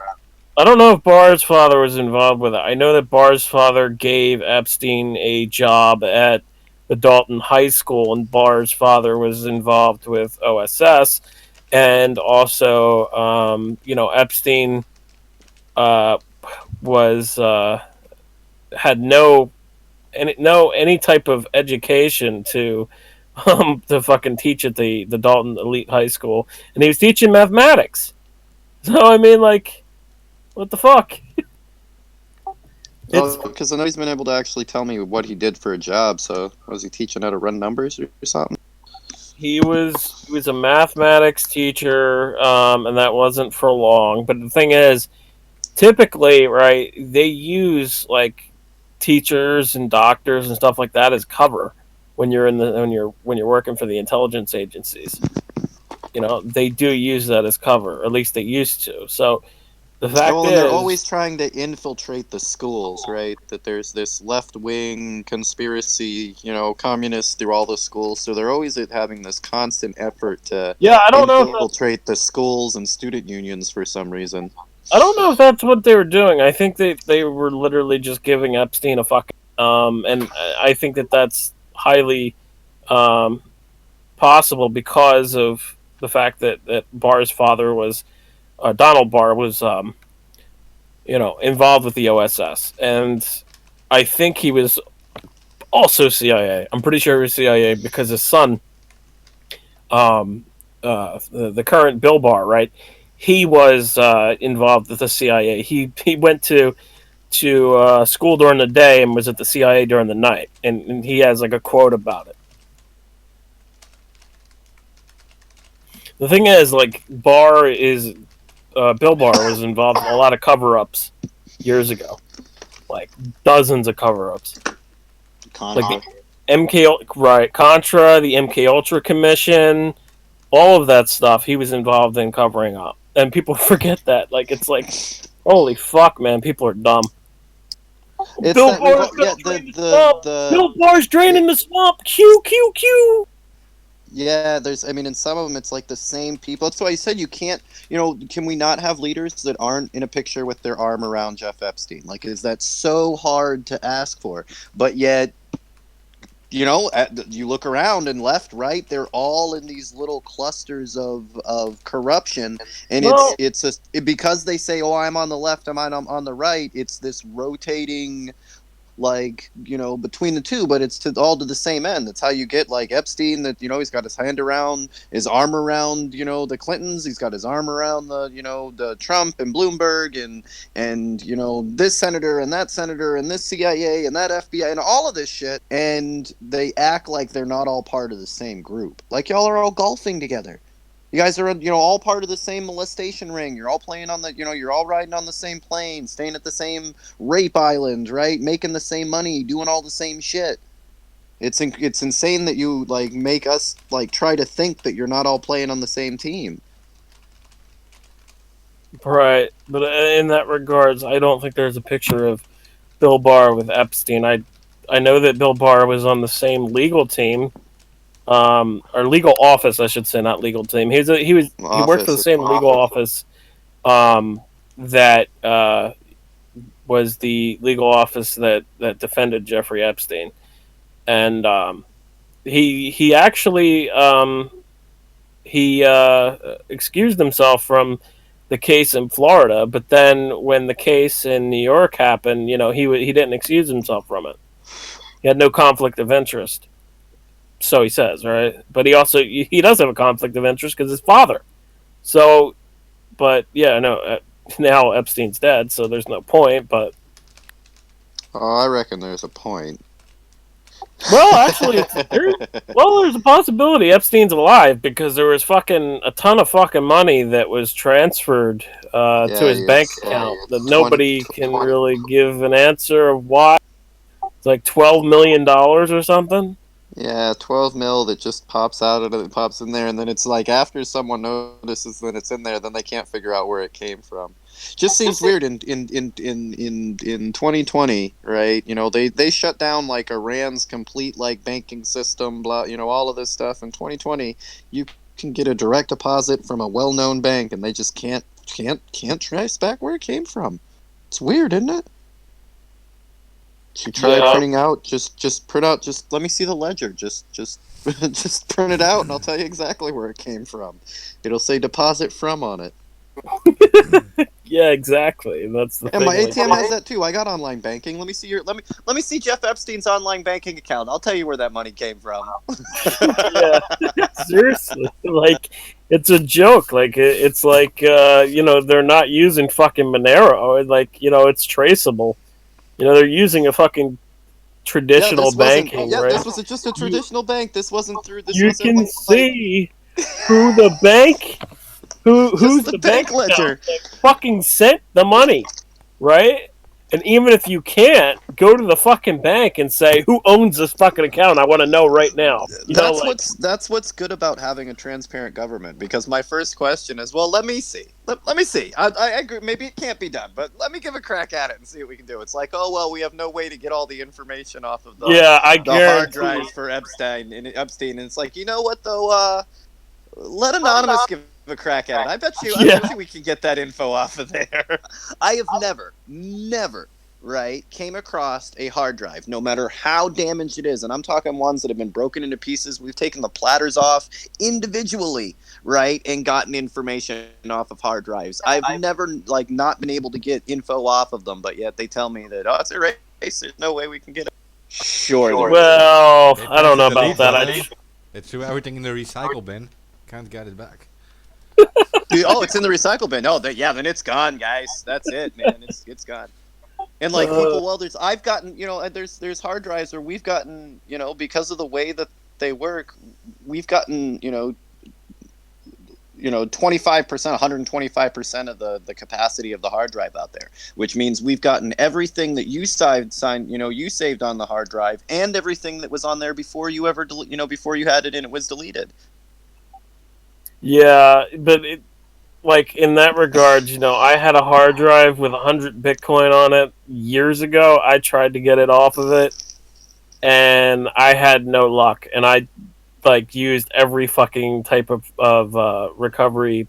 Well, and that would be if we're trying to find out, if I'm trying to, if we were trying to trace back, by trying to crack the Bitcoin, and that'd be pretty well impossible, but that's not really how you would get that information. I can tell so much from a computer just by looking at all of the things around it and not even have to deal with the actual Bitcoin. Tell you who logged on to the computer, what they, what they did, what they were connected, who they talked to, right? All of that extra information is what I'm interested in, right? The actual destination. In Bitcoin, man. You know how much money that is now. You know how dumb I feel for that. Yeah. That is quite a bit of cash. But in this case, I'm looking for all of the extra information that's involved in it, right? You want to know where that money came from, right? You want the information to know who came in and out, right? So you can't tell me the camera that was pointing directly at Epstein's cell. You say the information was deleted off of there, so you can't tell me. But that's fine. Give me all the information from everyone else, right? I want to know everybody that came down that hallway. Give me the information of the parking lot, right? So I can see all the cars that came back and forth. There's so much extra information that's there. Now you're getting into InfoSec stuff, and that's dangerous territory because we're actually saying, how they could find out who deleted that. Yeah, so I mean, you don't Even have in that you instance. don't have the camera looking directly into his cell. That's fine. Give me the camera across from it so I can see the reflection in the Well, they window. said that they deleted the camera footage. First, they said the cameras were turned away from his cell. Then they said, "Oh no, we have the camera footage." And then they said, "Oh, we accidentally deleted it." You know, like what the No, fuck? that's I can. That may And be if the you story. That's accidentally cool. delete- Right. Let me If check. you, yeah, right. If you accidentally deleted camera footage, you know, you can easily get that back from a hard drive recovery. Get the fuck out of here. Yeah, I know. Like that's the deal. Like there's What's a so video? much wrong. There's so You much know, wrong like- with that's going on, and it's a like None You're of that piecing story adds together- up. Yeah, you're piecing together information of a video. That's a lot easier to do than piecing together information from an encrypted Bitcoin wallet. Yeah, Like, yeah. you know, like, yeah. Which I mean, I would have some definite problems doing that. I mean, there's all sorts of tricks that I would use to try to minimize how much actual work you have, hacking you have to do involved in that. I'm big in sucking up all of that extra information that's in the room around you, right? That gives me more than spending 12 hours hacking into your computer, right? Trying to hack into your password, all of that. If I can get to an IP camera anywhere close to you, I can start putting together at least where you're typing onto the keyboard. It was way easier to just check the IP camera on your TV or a device in there than it is to go through and try to hack into your password, which may be uncrackable. But I know about where you typed. From that, I'm cut down the numbers on the amount of times what if you you can get in there. If you have the hash power, I don't really want to get into fucking hacking on the show because then they'll be like, oh, you We're guys are fucking anonymous. hackers, Hack. yeah? Like we don't talk about hacking enough. I mean, we're not talking about hacking. We're talking about security, and there's nothing illegal about talking about network security. I'm not telling you how to hack, but I'm telling you how network security works. I'm telling you about how computer security Well, I works. was about to say that if you have the hash power, you can crack. Actually tell them how to do it. No, don't tell them how to do it. You guys figure that out yourself, guys. No, I don't even want to tell them how to fucking hack. I'm not trying to teach fucking hacking, that's for sure. We've been Feds. We've been shut but down. Yeah, what we've I been was shut down trying to so many say, times. what I've been trying to say is that if you use if you have enough hash power, okay, then you can crack any password. If you have enough hash power, that you have in your possession enough botnets, you can use those botnets to crack any type of password. And if you have a quantum fucking computer, you can crack any password within a short period of time. And short period of time can be anywhere from a couple days to a couple months. But regardless, we've had moderate success with cell processors. I'm a big fan of cell processors. You can get a lot of power with like a really small amount of money, which is the problem. I can't afford a quantum computer. Why ask a computer one question when you could ask it all questions? It's out of my price range. But cell processors, we've been able to really get some stuff done with cell processors. Really underutilized technology.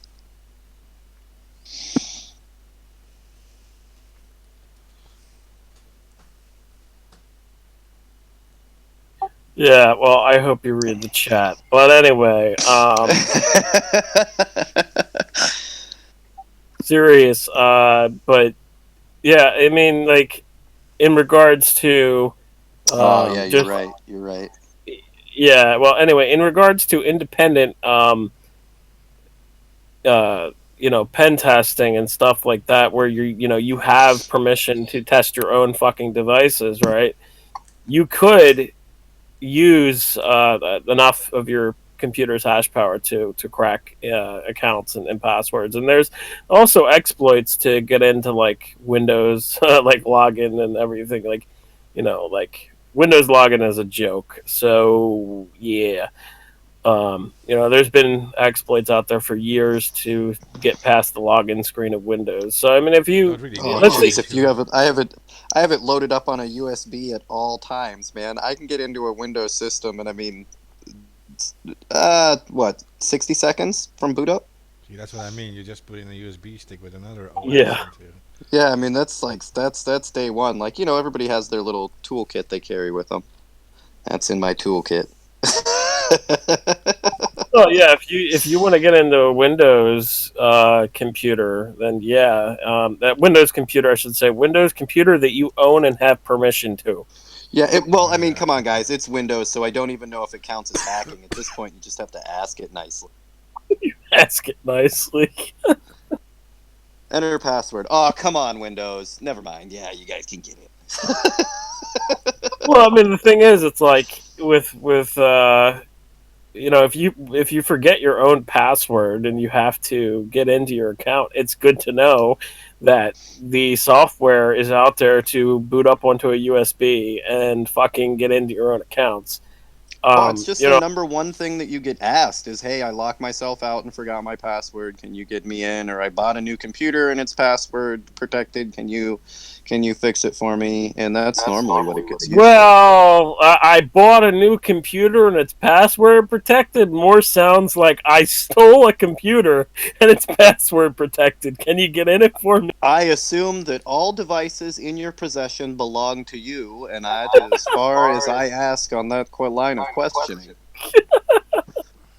For the rest, we can also mention that companies like Microsoft have bug bounty programs, and that actually pen testing them doesn't always have to be illegal.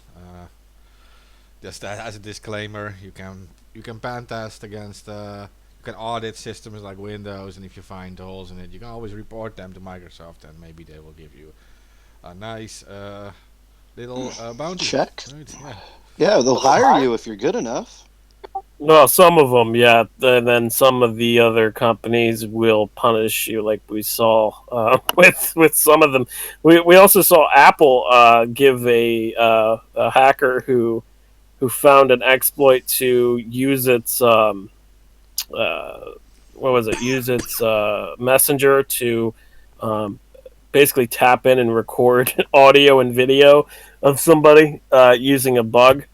And they gave him a full scholarship and everything, and yeah, pretty nice to see. Yeah, the bug bounty program of Apple goes up to 250,000, I think. So you could make a nice amount. Facebook, I think 200k. They that's their highest bounty, but they never give such things. Then you have to like really hack the entire site, right? And it's like delete accounts and stuff. Yeah, you got to like delete their whole entire database, and then they'll be like, "Oh well, okay, guys, we'll give you some." Well, then it's a ransom. By the way, though. not Then advocating I mean, to at that point, delete Facebook. no, but don't. Yeah, don't do that at all. But I mean, if at that point, it's not really a bounty, right? It's a ransom. Yeah. Like, Yeah. yeah, you're gonna give me that. You're gonna give me that 250,000, right? Right. Oh, there are plenty of Somebody surveys. is. There are plenty of 0 Somebody days is. I don't know if it's you. that are not published. There are plenty of 0 days which are not published, but most of the things you find these days are simple XSS exploits, cross-site scripting, which are not technically not like breaching the site, but they can be abused. It can be pretty damaging if abused by the wrong people. So, I think you will get bounties for that still. It happens plenty. That it is like yeah, an XSS. It is like you load. See, that sounds like that meth thing you were telling us about from Wisconsin. Like when you show up with the bounty that you've hacked the site, when you show up to collect the bounty that you've hacked the site, they just arrest you. Yeah, in a lot of found the cases, for exploit sure. so I know. Yeah, right. Yeah, in a lot of cases, that's Yeah, the just sad bring them thing, to our too. head office, and we'll give you that bounty right away. Right. Or even better, tell us where you're at, and we'll come to your home. Well, and here we do have the responsible disclosure law, or I think this is not actually a law, but it is kind of like a practice everyone is used to. Like, we inform them of something, and if they don't act or they don't reply to you, you're actually allowed to release it for the public benefit. So most of these companies, they will actually listen to you. So. Well, yeah, that's the way it Yeah. should be. Because it's like, if there's a fucking bug out there, right, and you're responsibly, like, saying to them, Hey, I found this bug. This is how you do it. This is how you recreate it, right? This opens up your users to various different exploits, right? If you don't fix that and you ignore that, you are literally endangering your users. Like, Yeah, you are. You are. And these companies should actually respond to it. If they don't do it, then they deserve it. Actually, so oh yeah, actually, I highly agree with that. I mean, even if that's I'm just worried that some of these companies don't give a fuck about their users. Just throwing it oh, out there.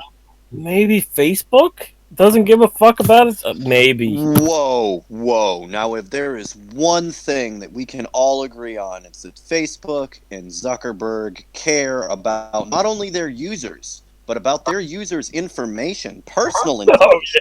yeah. They have fought long and hard to guard each and every one of us's, from facial recognition to personal pictures.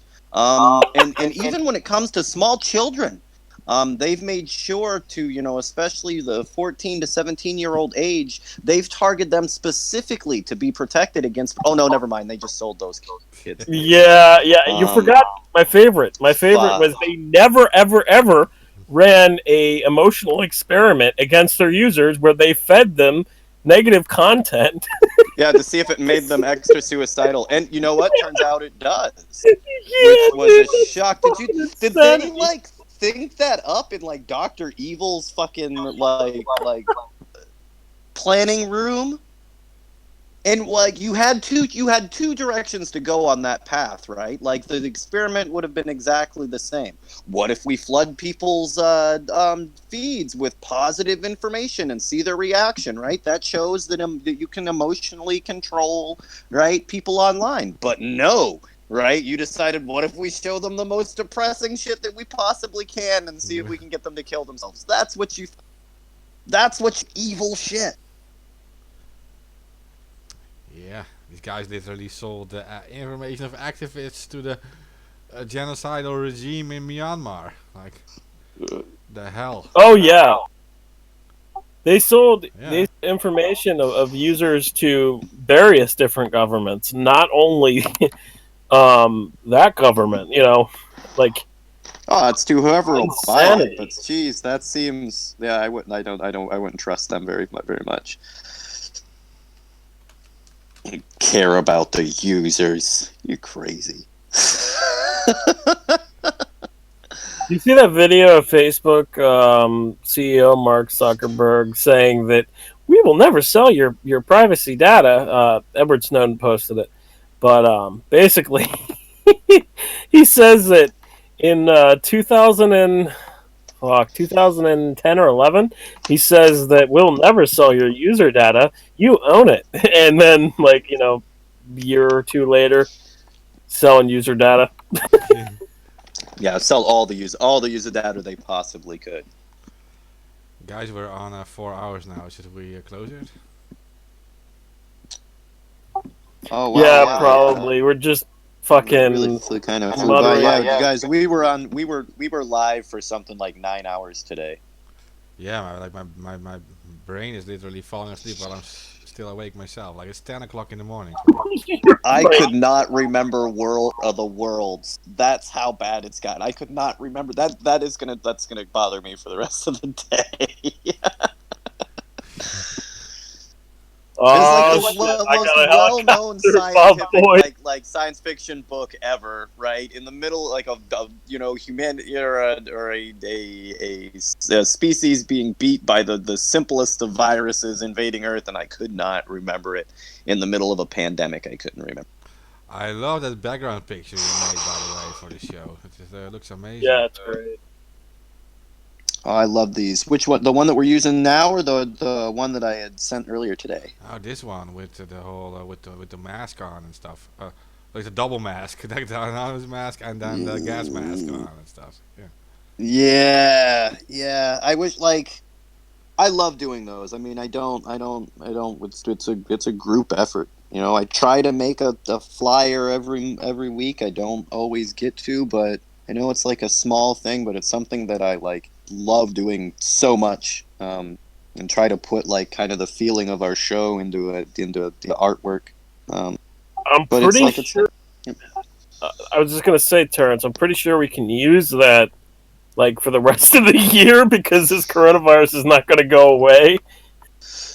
I mean, I tried it. Like, if you guys, I mean, then you don't.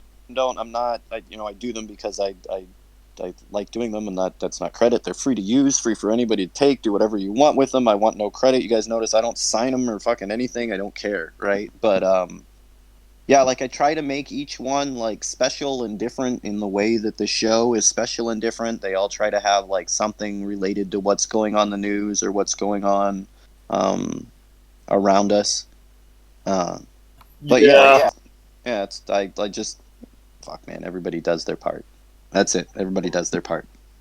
I think it's the first time we've been posting them for 200 episodes now. I don't think I've ever mentioned mentioned anything about them, but No, I just think this one just looks amazing. Man. I was like very impressed by it.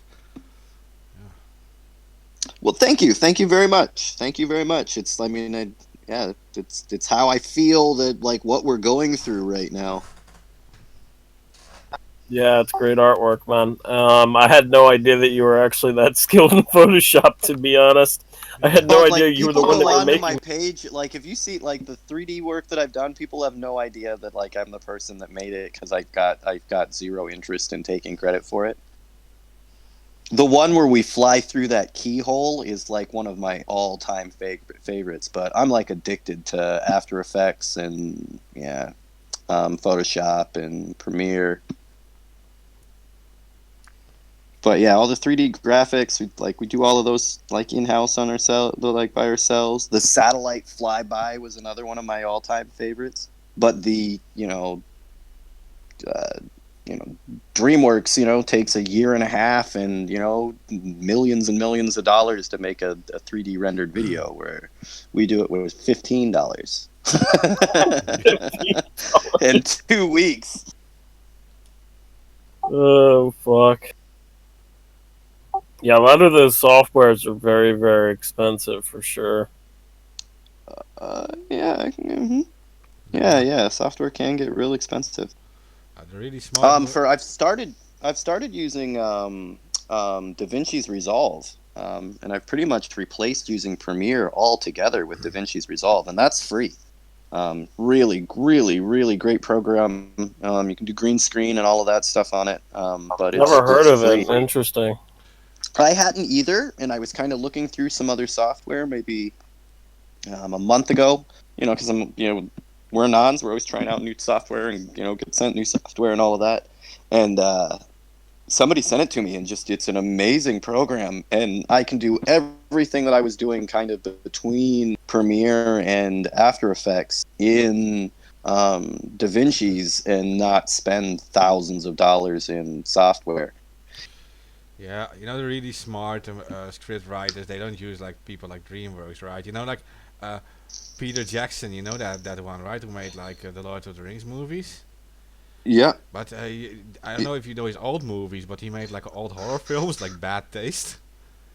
So he made. Oh yeah, he loved. Yeah, he made this old movie Bad Taste, which was a horror film, and he had like a budget of like $30,000 to make the entire movie. But because it was like a pretty successful cult movie, like imagine if this guy can do this with $30,000, we're going to give him a 300 million to make Lord of the Rings, right? So that's why it was so successful, because these such kind of guys like that, and if you're used to working with no money or whatever, then you have to become like really creative, right? Yeah, right. And we got a good learning curve, and like we definitely cut corners everywhere we possibly can. We were like where my house is in Wellington is maybe 3 blocks. I'm on the top of a hill, and Peter Jackson's production company and all of that is at the bottom of the hill. Yeah, it's maybe 3 blocks away. I can see it from the back of my house. They're all super cool. Like they all at the local pub. Like they're in Wellington, right? Like the local pub next to my house is where they would all sit and drink. So we'd all sit down there and drink with the animators and miniatures, and they do all sorts of cool stuff there. I forgot you were from there. Yeah, they have like the whole Hobbit town is there too, right, in the neighborhood? Hobbiton's like maybe 4 hours away from Oh, me, 2 hours away from me, where the like workshop, the Weta workshop, is like in the outskirts of Wellington. okay. I'm trying to like say all that and not give away my flatmate's house number because it's not a big area, right? But yeah, we're like right there. They've got two giant trolls outside, and like the I last mean, like maybe you should stop because we can just go online, look up a surveillance. yeah, it's a super. If you get a chance to go there, super cool, and they're like really open to people. They like Yeah, let you in the studio and let you walk around and see all of it. It's cool. yeah, you pretty much just doxed yourself, and Nah, you know what though? It's a long flight. we can literally use satellite images from Google, look up the map, look at Oh find you no! easily. Yeah, I totally did. Yeah, you did. The 4 hour things. The 4 hour things wasn't that so big. I mean, 4 hours. That's from here to like the other side of Germany, so it's another country for me even. So, yeah, but Good call. Good cover. Good cover. Thanks, brother. So I'm gonna get off before I get myself into any more trouble tonight. yeah, I want to ask listeners, please share. I know we talked about a lot of weird stuff, but we also mentioned and we discussed a few very important subjects. So please share if you think this information is important for your friends to know, your family. So thanks for listening. And this is way more conversational, guys. So I mean, check out the ABB main page, the anonymousbitesback.com website, and you can get where we're not just talking about it and discussing it and joking and having the debate and conversation where you can look and see just the real and raw information. So there's plenty of sources outside of the show and the ABB Asia show now as well. If you know you're more focused on that part of the world, but you've got several different ways that you have access to information, and chances are you've got other people in your circle that access it the same way. So when you do read something, or see something, share it out. Share, if not just the actual tweet or the post, but share the information, which is what's important. Repost it yourself, I don't care, right? But share the information, which is important. Also, since Alamo's not here, remember to spade and neuter all politicians. Dun dun dun dun dun.